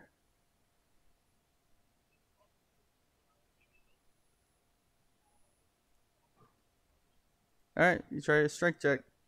Gage tried and failed. Yeah, I tried to fail. Hey, our rolls combined to have a 10. Yeah, see, there we go. Straight up strength. You're gonna see if you can pull one of these fat asses up. Ooh. Ooh. We are all not so good perspective.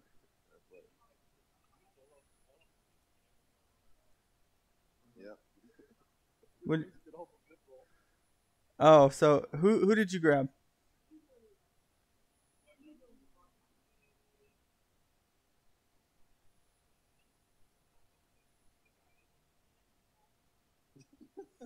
So you drop that again. Gage and Dan, please roll perception with disadvantage. Ooh.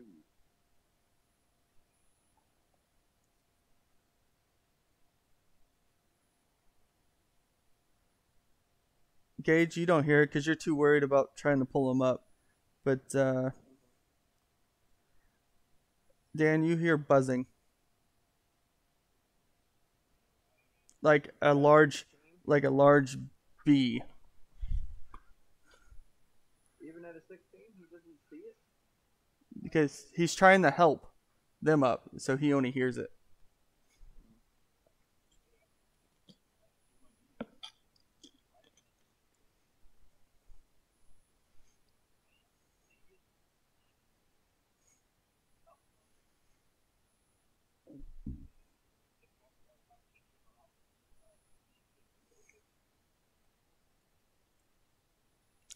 All right, so you turn around and you see it looks like a giant wasp. Well, I'll allow the two that are on the ground to do another athletics check to see if they can jump up to grab a hold of Gage that's still laying on the ledge.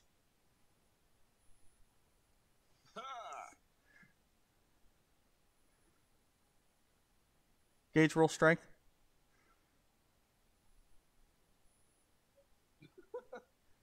Actually, roll dex, Gage, because he's jumping up to grab your hand.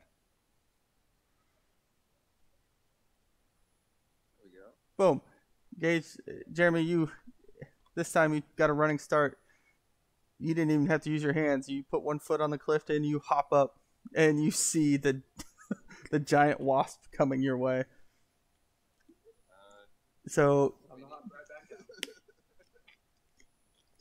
Gage, you see Ed takes off running.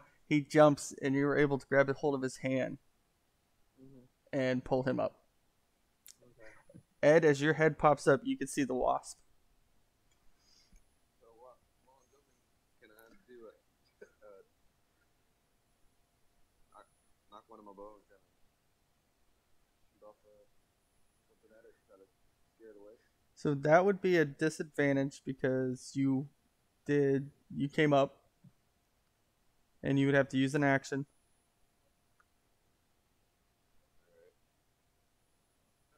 I'll wait. I'm waiting. So you guys are all on top of this ledge,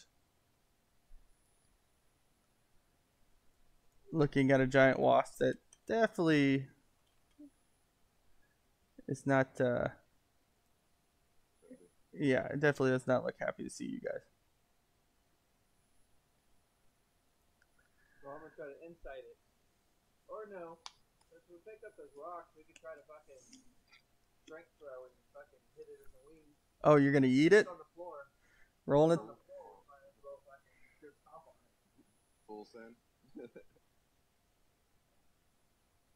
Rolling it. Maybe not. We're not interested in the wings. Let's toss some rocks. Yeah. We'll toss some rocks. What, strength check? Yeah. Well, no, it's a roll and attack. What's the attack? Yeah, What do you want? Is there 1d6? No, roll and attack is let's improvise. you roll a d20 to see if you hit. There you go. You got it. Jimmy, Kill it in one shot. actually, you probably will. Roll 2d4.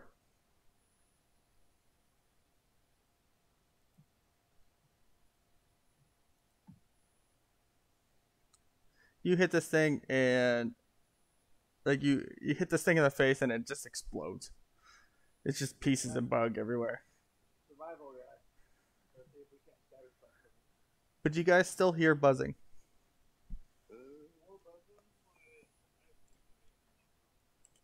Okay, give me more rocks. Obviously, that's fucking boss. We're gonna give him all the rocks. This is fucking. I still can't believe you yeeted a rock and fuck. Let's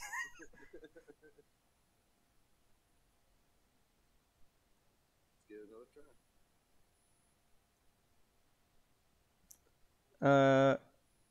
You guys don't see it, but you hear it. No. So his roll doesn't count yet? Oh, Unless you're throwing a rock in the distance and hope to hit it. nah, give him this at a disadvantage, right? Yeah, you just roll another one.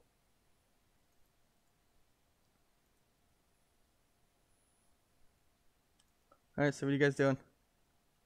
You can see the carcass of the bug. See if you can't loot it for something. Loot it. The corpse survival guy. Survival. Get up here. We'll cover you Hell while you yeah. loot the corpse. 24. He collected the whole damn thing. Here, let me pull up He rebuilt the chart. the wall. So you're gonna roll a d20 to find out what you got out of this. It only has one carve in it.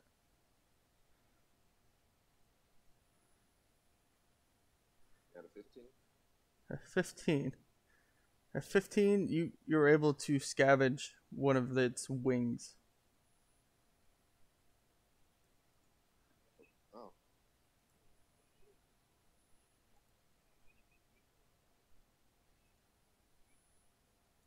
Well, that was the only useful thing that you guys were able to acquire from.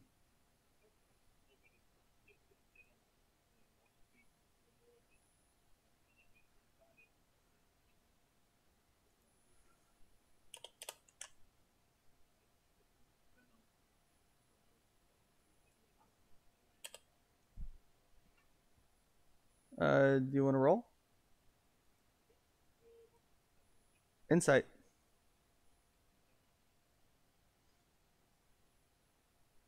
And I don't think you've rolled an insight yet.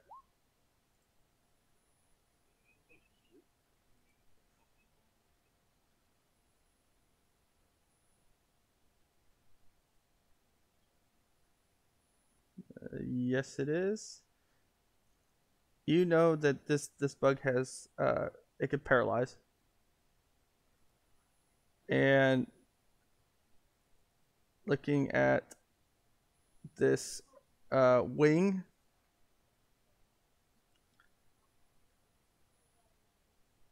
that with the wing, if saying you used it, it would reduce movement speed to 0 for 1 minute. So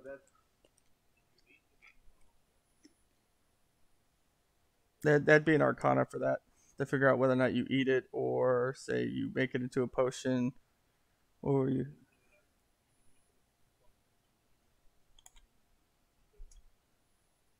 Movement speed of our creature. So could we sacrifice someone while they were holding it? Well, so you know, Jeremy grabbed a hold of it. It didn't do anything to him. So you know it's not untouched like that. Untouched. So if we give it to the hobo or the elf and have them charge something and get eaten, we could paralyze something. Stab, be stabbed.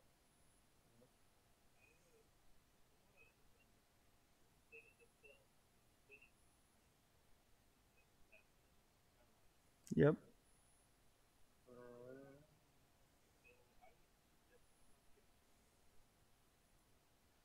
We need to try this. We need to find another one. Hobo. You guys gonna start walking, or are we gonna roll some perception checks to see if you can see it in the distance? Perception. +4. You can So, go ahead and say what you need to, and then roll deception.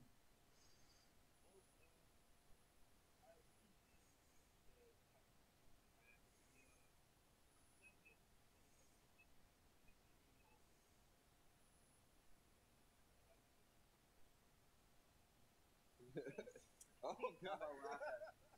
So he says this with a smile on his face. Does anyone want to roll insight to see if he's lying? Gage?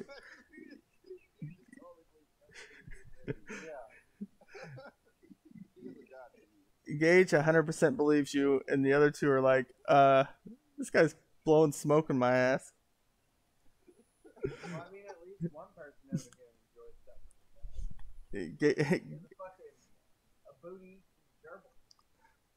So Gage, you're like, yeah, that makes sense. And the other two are like, in the background, like shaking their head, like, no. Well, hey, I rolled a 25 perception. No, you got a nat 20. So you can see that there's only one more wasp in the distance. He's just kind of fluttering around. Does not see you. I think. Hold on. Yeah. Let me double check his passive. He does not see you. Actually, let's double check it. Ready? Does not see you. Also, with your perception check, you can tell that there is a beehive with like little honeybees just floating around over here. Okay. But you guys can see that this bug is just kind of fluttering around. So saying you're trying to get past it, you would have it be. Have to eat it with a rock again. So you guys know it's a little bit away, so you guys can move up. Like here? Yeah, you'd be good there. 1, 2, 3, 4. Yeah, you guys are safe as long as you don't move one up from where Gage is at. So basically, the block right here, Gage, if you move there, he'd see you. Okay. So, survivalist, you want to try to come get some honey? Or see what you can get out of this beehive?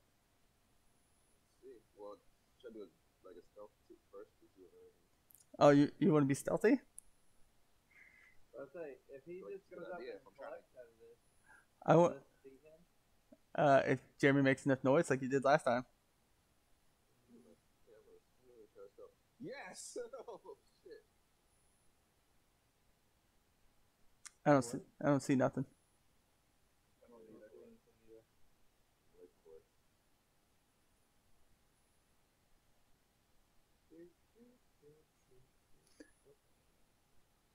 That's the wrong person. Religion. So you did roll a religion.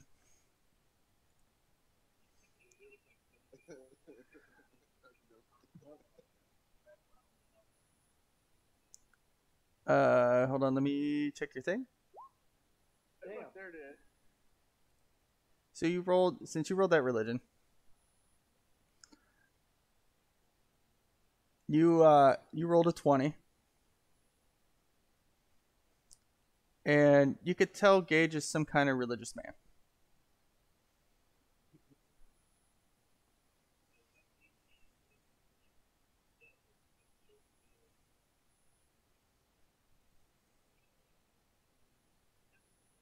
So you rolled a 20 for religion. You got the 21. Yeah, Yeah, Jeremy, that's actually a 23. You were able to get in this bush, and everyone around you, all the guys, all your your group, does not see you just get in a bush and disappear. Unless you guys want to roll perception and see if you know where Jeremy went. Jeremy basically vanished in thin air. Gage I has. got a 7. It's just like, what? Wait, where'd Jeremy go?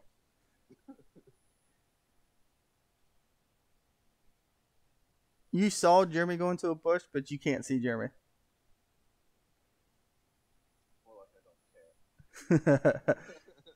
All right, Jeremy, you are hidden in a bush next to the hive.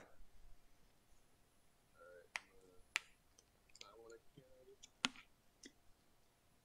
to Roll 2 survival checks. Up, you natty 1 on that. You now roll stealth with disadvantage.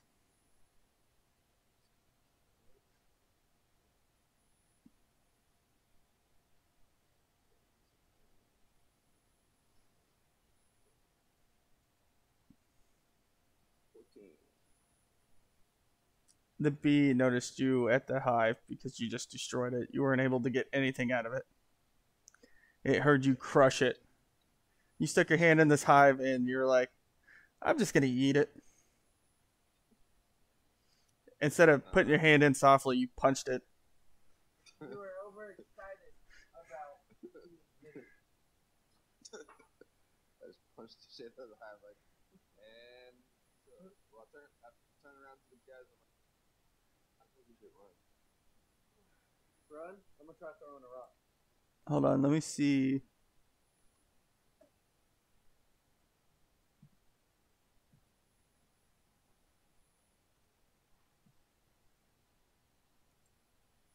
So it would go in. We'd have to roll initiative. For what? All right, Jeremy, you ready for this?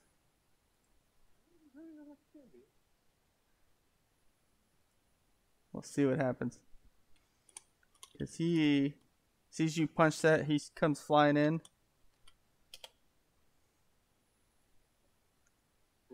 Goes to try to sting you and gets stuck in the wall. In the side of this little valley.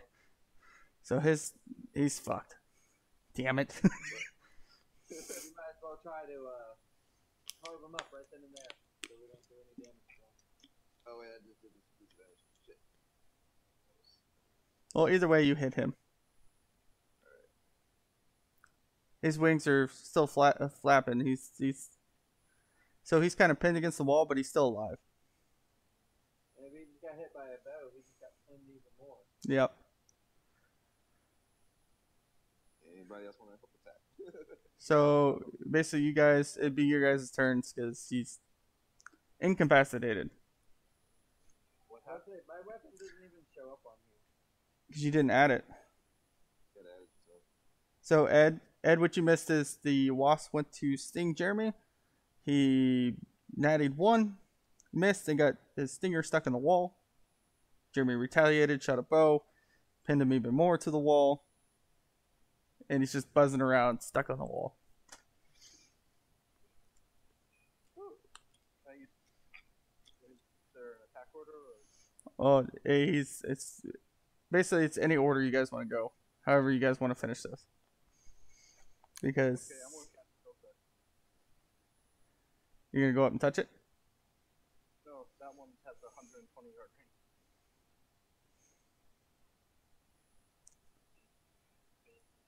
All right, go ahead and do the attack.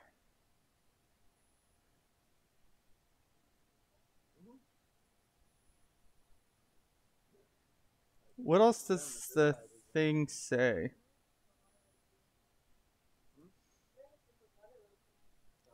Let me look. On hit, the target takes 1d8 necrotic, can't regain hit points until the start of my next turn. Till then, the hand clings to the target. If you hit an undead target, it also has disadvantage. Chilling touch. So, you guys killed it. It's kind of frozen in place. So how am I even supposed to add anything? You,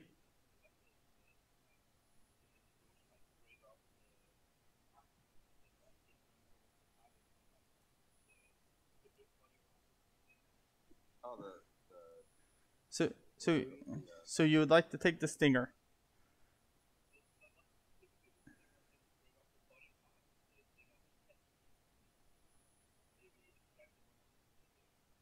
venom. So you're going to be basically delicately cutting off its ass. That's what you're telling me? Roll dex. You guys would have whatever he put in the boat, which would be knives, there's fishing poles, food. Yeah.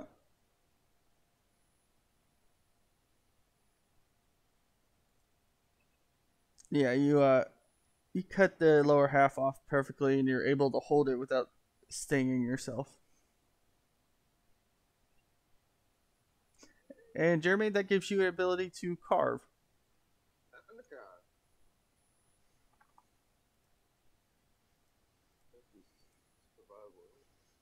Yeah, because I have the carve information in your thing, right? Yeah, it's in the. You should have it in your notes.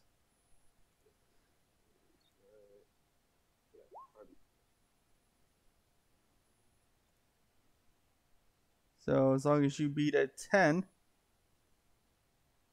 Indeed, I beat. That was 16. and roll a d20.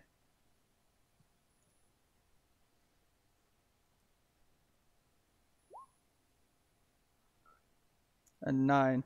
You're able to salvage its shell. Like basically, you can make yourself. It's like chitin armor.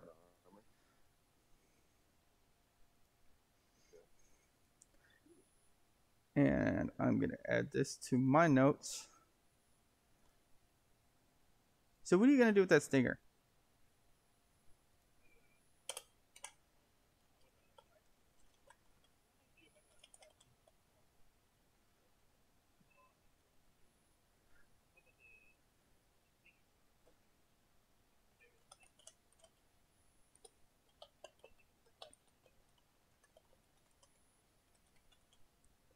There is one person in your party that has cloth. I just don't know if he's gonna give it up. I wonder if he knows he has the cloth on him.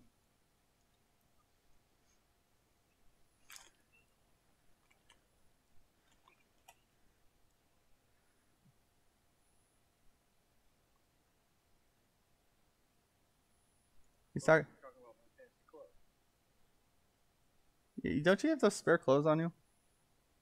I have the ones I was found in. The one that you got all bloody? Actually, I saw the two of those because the armor probably destroyed it. So there's one other person that has cloth on them.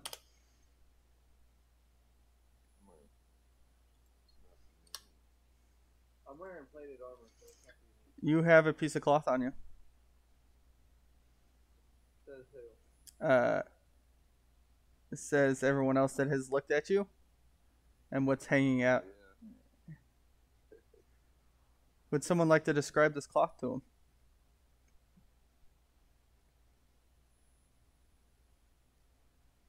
I'll take that as a no. So, yeah, you're gonna get my claw. See this? Ed? Oh, he's really disgusting. Ed doesn't have it. It's in someone's notes. Scarf? So, And how do I do a plus 2 AC to my light attack? whenever you do your light attack, I'll add your AC to it. So Jimmy has it written down.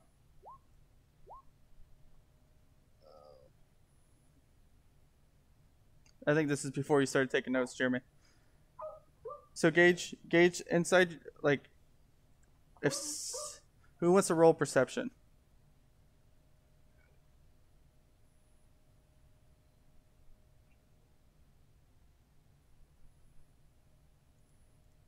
Because it's visible, but not really. Yep, I got an 18. So you look at Gage, and he's got a purple. He got a 19 plus 4. So Dan and Jeremy, you guys could see that it's coming out the side of Gage's chest plate, like by his arm sleeve. He has a piece of. It looks like a purple cloth, and you can see that it has a piece of a moon, a crescent moon, on it. So we can do it.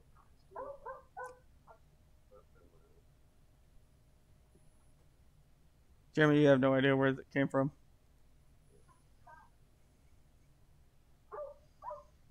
You guys gonna say anything to Gage, or? Hey, you got a crescent moon shaped cloth on your. Alright, so if I look down at it, am I able to tell what it is according to what my bio says? Your bio, it's part of your first part of your bio. I think it's your first part. Let me double check your thing. Yes, it's part of your first sentence of your bio. What it symbolizes.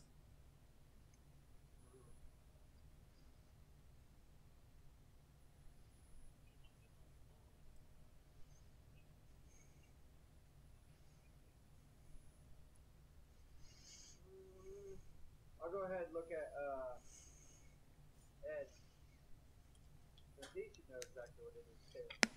Not really, because that's not your guys' symbol. What the fuck is it? Tis a thing. What is your background? That's the, you said the first sentence. Yes, Captain. yes. So you, So he should know if I was a captain or not. yes, but you acquired this cloth in battle. Oh shit, let me inside check it so I even know what the fuck it is. I don't even know what it is.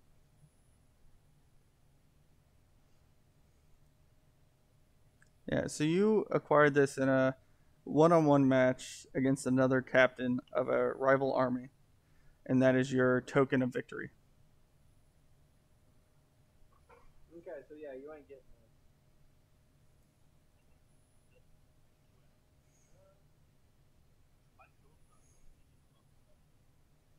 Yeah, you might as well take off your shirt. It's already in tattered clothing.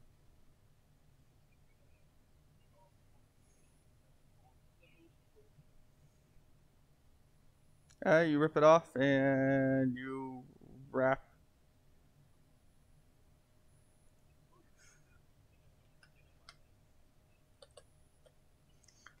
High or low?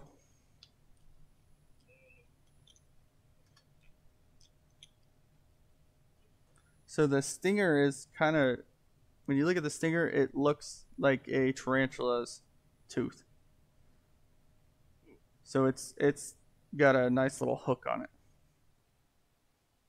So you gotta be real gentle. So if you fall or anything like that, you have a possibility of fucking yourself up. so he doesn't put himself up.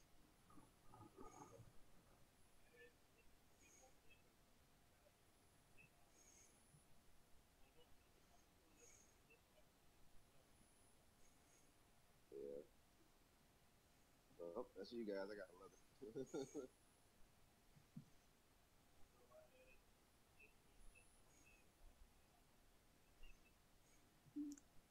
Gage, do you want to take it?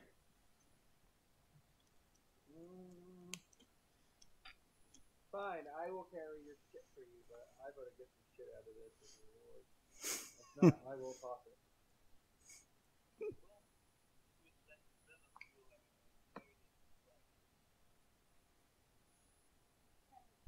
Yeah, and he's getting it all over his face. Alright, so Gage has it on his back. Alright, you guys are good to venture on.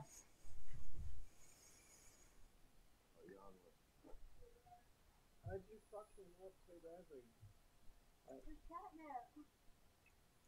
So we finished this area, right? Have there been any tracks up here? Yeah, just well, you've been following the tracks, but you guys notice that there's like it's hooved tracks that you can see.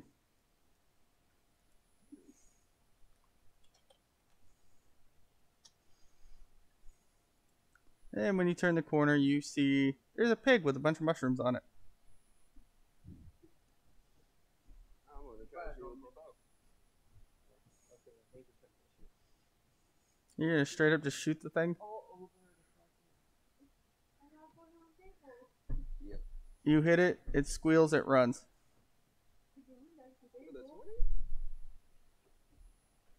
You hit it. He should have pierced the shit out of that. It's, It wasn't an ad. and it didn't do enough damage. Well, you could have been like, I shot it in the butt. So I would have pinned him. Well, that would have been a disadvantage. So, Precision. Well, how big is this pig? Is it large enough to where you could just kind of shoot in that direction and hit it? It's a pretty big pig. So it might not have been a disadvantage. Alright, so 26. I want to see if I can track it. Alright, you guys are tracking it. You can see there's blood dripping.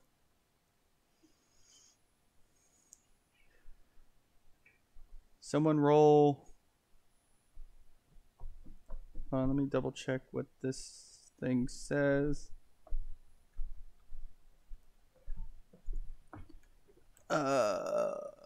Whoever the scout is, roll perception.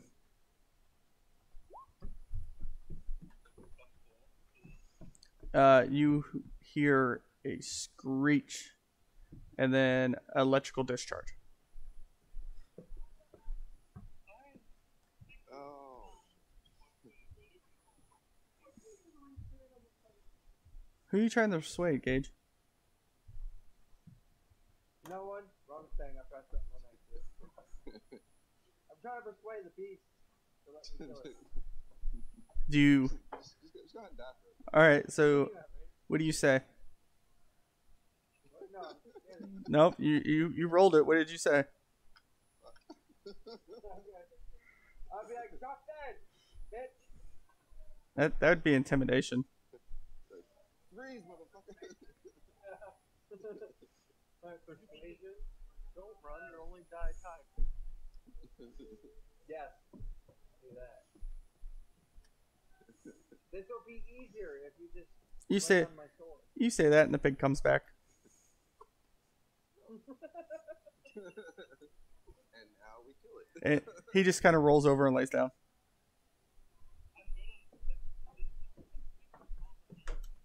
Yeah, well, I'm too busy going to poke my sword into it. Nice quick throat. slash. What is fucking throat? Oh, You- right. Nope, too late. I Alright. quick attack and I fucking heavy attack it. And you cut its head off. Sweet. Easy. Alright, so So- I will It's got some mushrooms and some pork. one carve. Does Jeremy fuck it up? Nope. Wait, why does he only get one carve? Is it? Got it set off? No, that's all. This animal only has one carve. Oh, okay. And what's your D20? An 8. You are able to gather.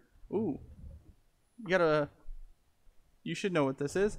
You gather a blue mushroom. Oh shit. Yeah, it's 60. Actually, roll a D6. 6.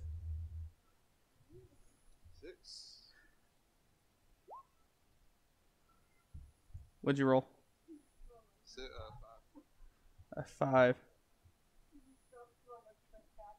I bet it does. So this is a boom shroom.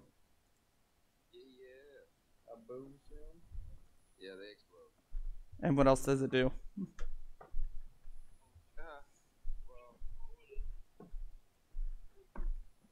Yeah, you can throw it. What happens? Very, very. What happens when you eat it? Well, you go up inside you for one thing. So. No, what did it make? Yeah, I was gonna say it makes you shit. Everywhere.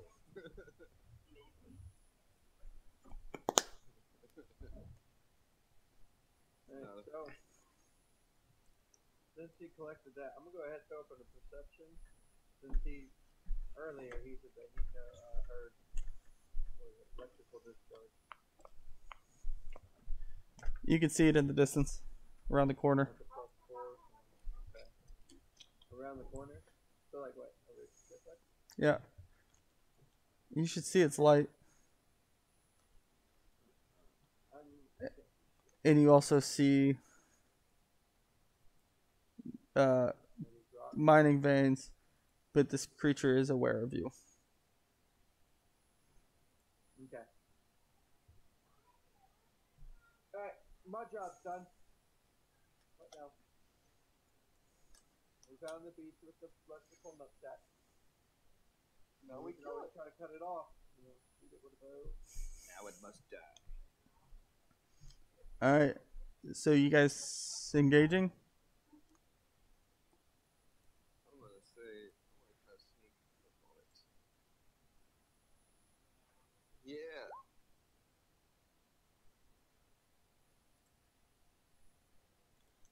All right. You ready? Let's see what this is.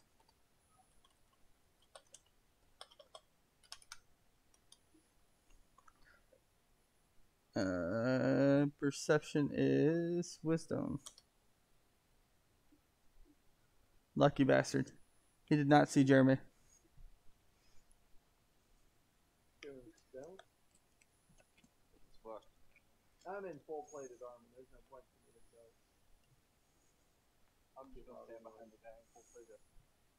We'll play this. So he's aware of you guys. So you see him. He jumps in the air, and he glides, and lands. Oh fuck, is that a wyvern? Oh wait, no. It's not good. Not good with it. You guys feel the static.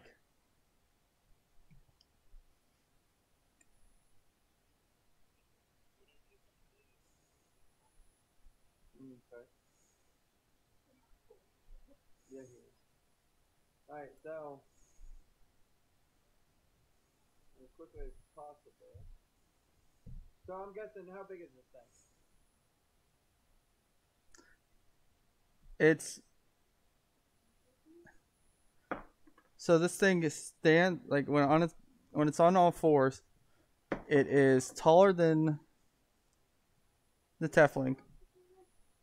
So if I don't really have to aim for something, but if I say I'm aiming for something, I'm good. Yeah, it's something that if you swing and say you're aiming for its tail, Yeah. you would be yeah. Okay. So does it have wings? Is that how it glided over here? So you- Or is it like a It's like a gliding squirrel, and it's a light blue and silver, and then you can tell when it shakes, you can see little lightning bolts. Okay. But it's it's Well, ready put to your attack. armor down for this one, so leather armor. Go ahead, get in there. Since I'm still stealth, I'm gonna sneak to where I'm basically trying to flank it. So, And wait, since I have this wasp, what is it? Pricker? oh yeah, the stinger. Am I able to fucking paralyze this thing for a minute so we can also start whacking on it? That's what I was gonna use the other wing that I picked up for too.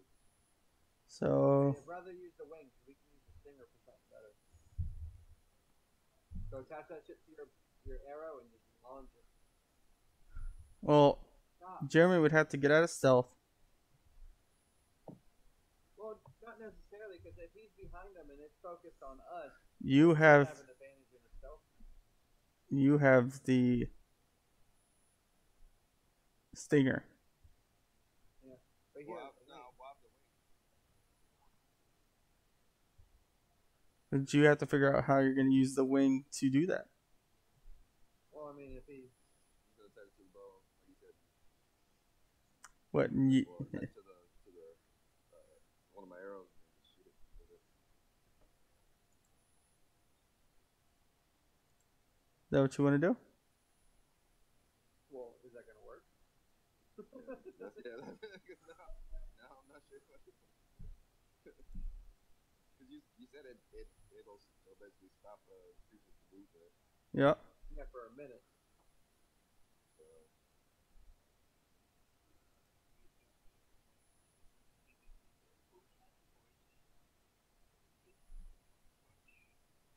yeah, that's true.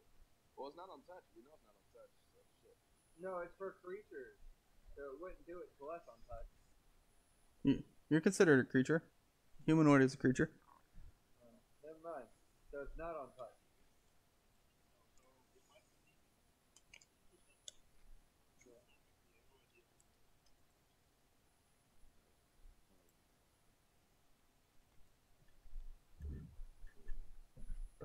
How do you want us to vote for someone? I don't know. Roll initiative.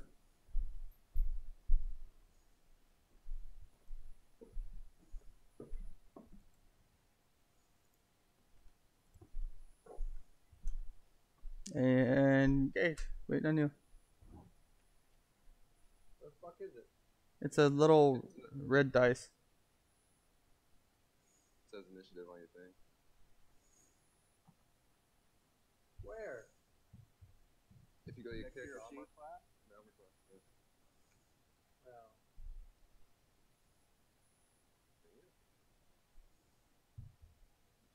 Why didn't I get? Me and Daniel need to do it again. Since you got the same. No. You're going last either way. Why didn't Gage get added?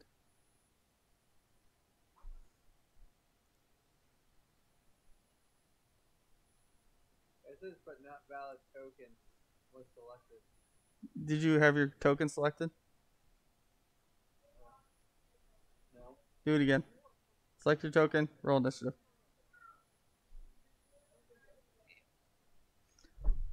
Gage, we will say you go first. Oh, Go yeah. first. Yep. Totally yeet this finger at it. Eat this. Is that what y'all want me to do? Eat it. I mean, it's up to you. Yeah. I mean, I can grab it. I can hold it and charge him. Or I could do a 1d12. Or whatever you do, you can do it at advantage because I'm flanking. Yeah. So I'll go ahead and do that, and I'll do a heavy attack real fast. Try to lob something off of him. You can do it. Chop his freaking head off. Alright. Go ahead and swing. I did. You did. 19. So it hits, and you only did 3 damage. I don't know. You rolled a d12 and rolled a 1. Worked you did the least amount of damage possible. Oh, did I set this up correctly? Yeah. You just didn't really do anything. Okay, well, shit. No point in doing the heavy attack then, because that shit sucks. Wait, you did it with advantage, so it was an 8 instead of a 19, because Jeremy is flanking it. So you did more damage than what you thought. I forgot to press advantage. I hate switching back and forth. So you did a little bit of damage on him. So his turn.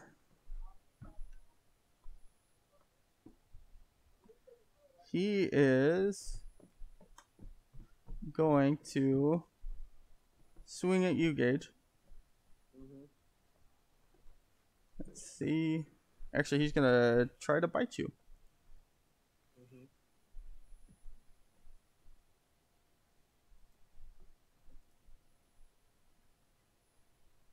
I think that hits, right?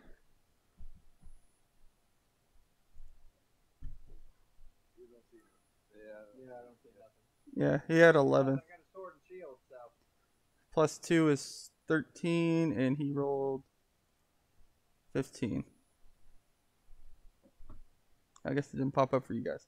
I gotta fix that later. Well, I have to change my settings. It's not gonna show. So he does 8 damage to you, Gage. So I'm pretty much dead. No. Yes. It does 8 out of 11. I only have 3. It's still survivable. It's gotta go. And then for its second turn, it's gonna hop. I would have kept attacking if I was dead. And it's the end of his turn. It is Ed's turn. Since you and the Tiefling are near it, you still have advantage.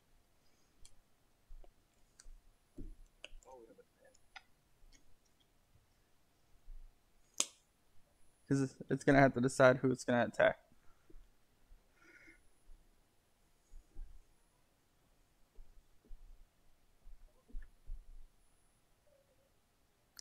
So what are you going to do?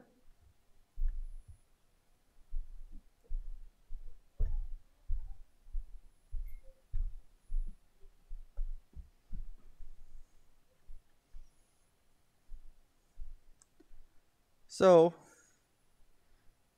are you straight up doing shocking grasp, or are you going to do something different? Yeah, this one over electric one.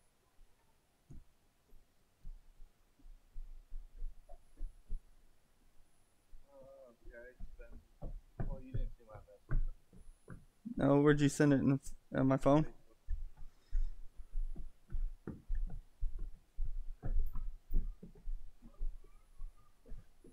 Yeah, you have your 4 spell slots. Okay. Yeah, it's just showing 0 remaining. That's why I was asking. So yeah, you have 4. But if you just doing straight up shocking, or are you gonna use your benefit? Use the benefit. I'm trying to figure out how. What? We'll go. You're gonna go what? Fire.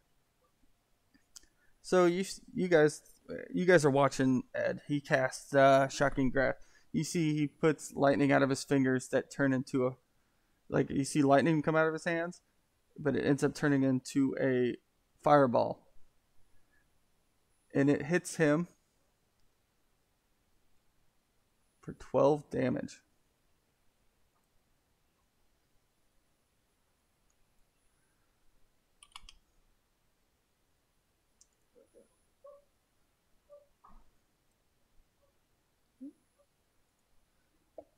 Tefling's turn.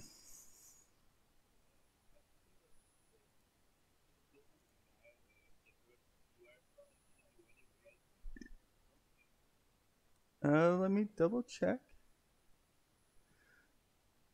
Because you can always do medicine.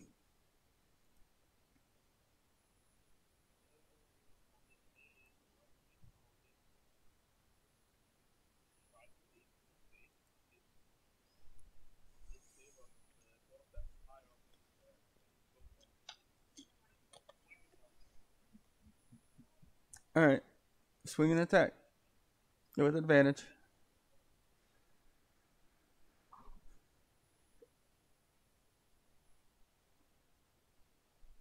So you swing down, hit him in the head, and it does nothing. You just basically pissed it off.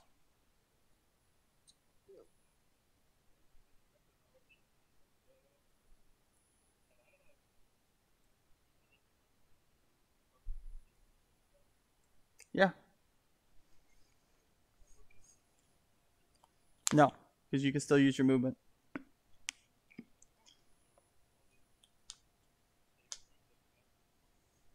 Alright. Alright, Jeremy. You guys. Alright. Wanna try to flank him again? Well, he's already at advantage, and you can use your thing. So you were right here. Yeah. So you could go right here. Wait, Alright. I gotta move you one more. That's the farthest you can go.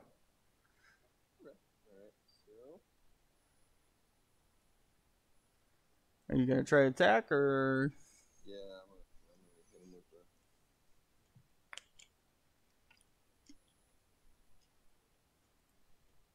13. Let me double check something.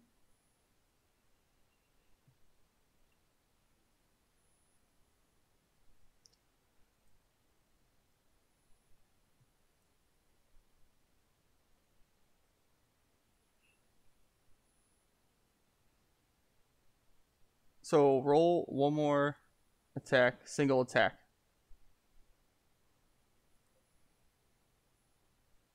Oh, sorry, single attack.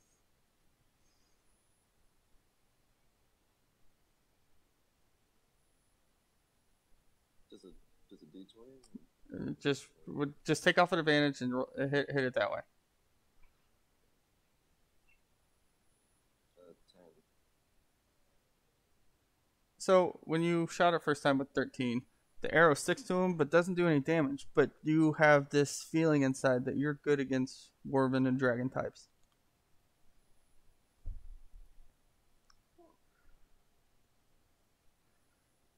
And Gage.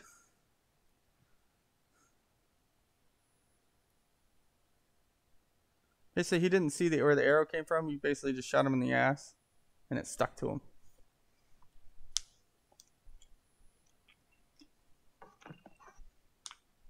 All right, Gage, your turn.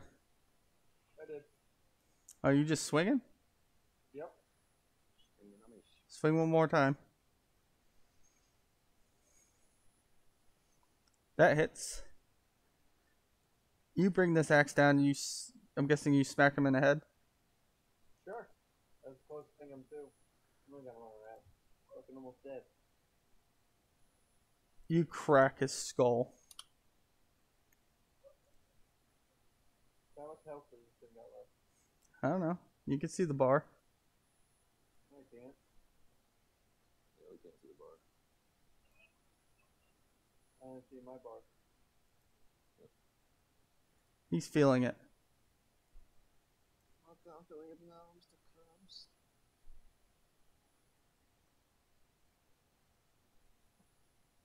Ooh, this is gonna suck.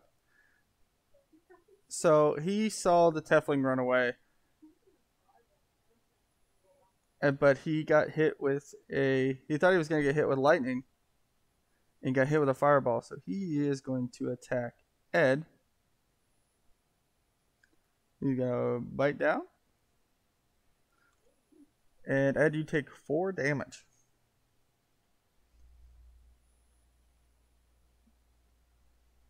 Mommy could put it up. And then he jumps and glides away.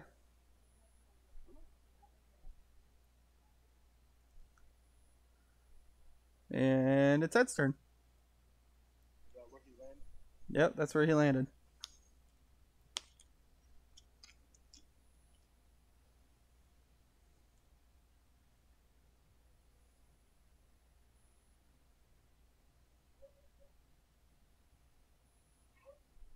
Basically, you're watching this thing. It's gimping along when it landed.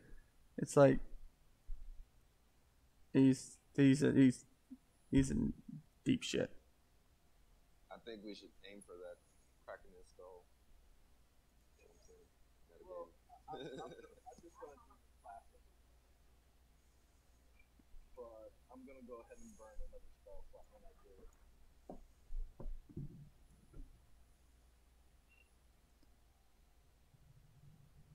Oops, I have advantage on it, sorry.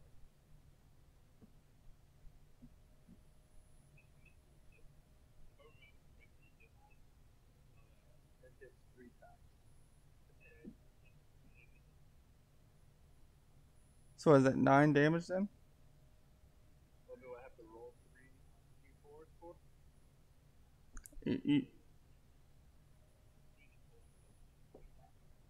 So you have to change your magic missile to a 3d4.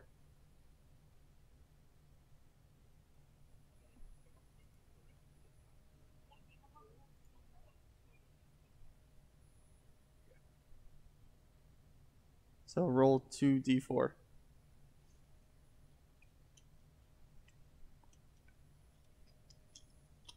Actually, no matter what. How much health did I have left? Yeah, no matter what, with the other 2 missiles coming in, it's dead. It gets hit. Killed it? It gets hit with these missiles that come in. Black smoke appears. You look over at him and he's not moving. Awesome. Now let's get those electrical nuts off. Farm some of these rocks. Let's get out of here. Loot the body. Need to get food. Dying over here.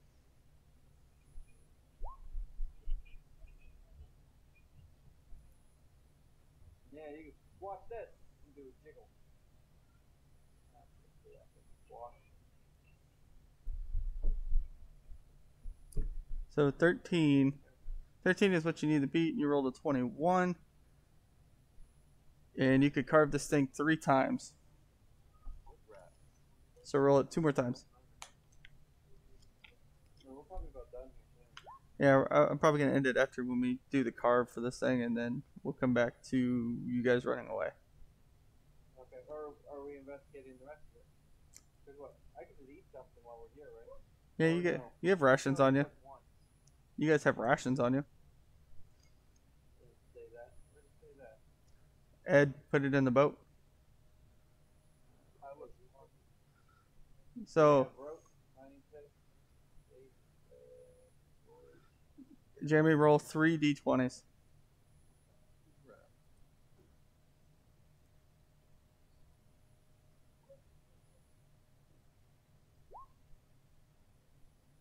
Sixteen, and 8.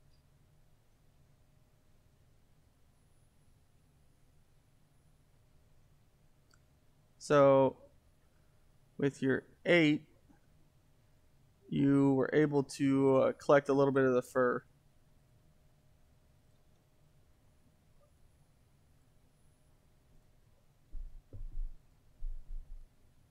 And what did you say? 16 and 16. I think you got what you guys needed. Thunder sacks. Yeah, I thought you said his 21 needs to be the 13. Yes, but he was able to roll it. What's for the thunder sign? He's carving it, so he's collecting resources. Hold on, I'm just adding stuff to another sheet. Oh, you son of a bitch! It didn't do what it was supposed to. So you said 16 and 16? So you got... roll a D100, but tell me if you want high or low. We'll do it for both of them. Here, I'll roll. You tell me high or low. One high, one low. In that order. Here's the first one. God, why are they always opposite? Here's the second one. Yeah, they're always fucking the opposite. They always the exact opposite of what I'm saying. So you got one sack. You got one sack, and you were able to get one of those chicken claws. Chicken claw.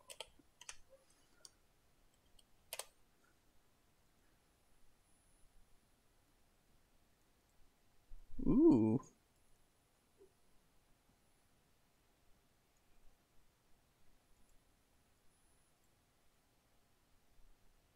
Thank God for that.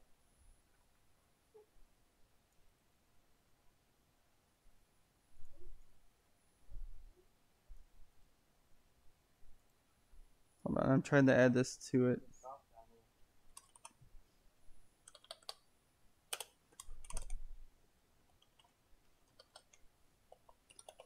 Control V. Did you see that there's a new Monster Hunter type F game ripoff version? Which one? No, Dauntless. Yeah. Oh, yeah. It's not bad. I kind of like it. So you got one. It's not.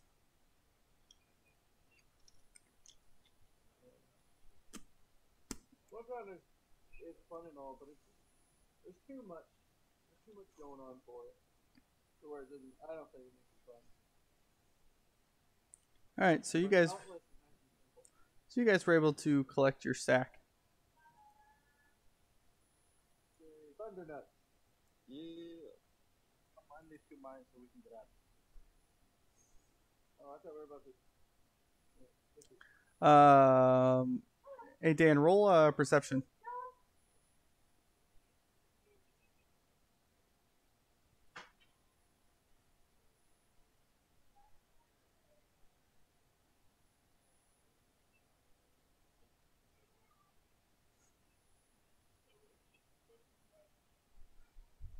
So 6, okay, you can't see it.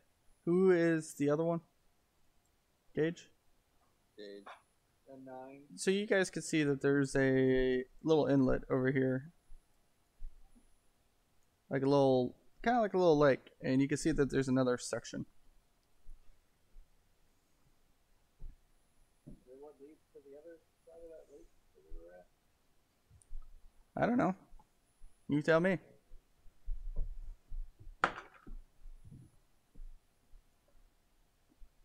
What's this? It's another hive. You want to come try to punch this hive this time? After you collect these rocks?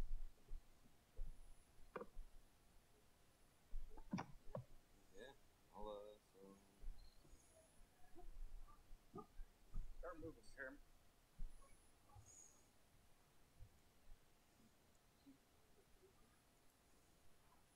Yeah, so are we going to call it, or are we going to Yeah, finish where we're at? I was gonna let you guys mine and stuff if you wanted to. Okay. I got 2 9s. No, Jeremy, you basically got rocks. No, that's it.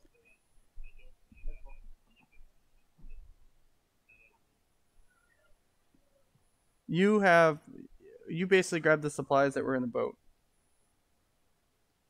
So you have like rations, fishing pole, net, rope, a bag to put stuff in, but it's not big enough to put the stinger on.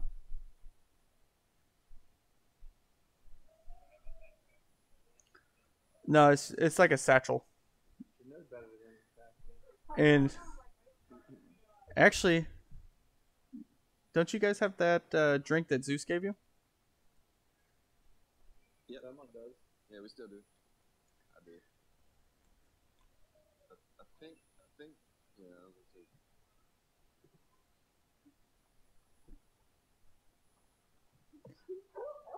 All right, so you guys mine those and got nothing. Come get the beehive up here. And then I'll go ahead and throw in a perception test. And this is Investigation. Oh, it's investigation.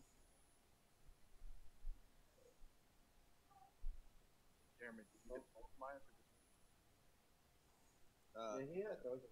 So they're not any- No, he hit one of them because that's 2 per mine. Oh, 2 per mine? Oh, there you go. Yeah, I thought it was, well,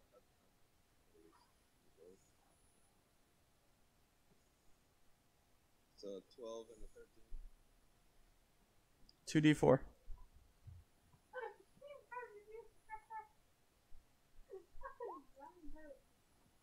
3 and 3.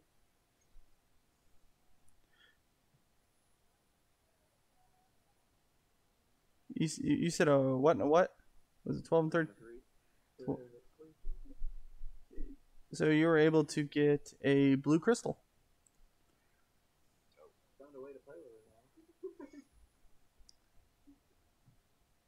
Engage with your investigation. You don't really know. It probably did. Probably could.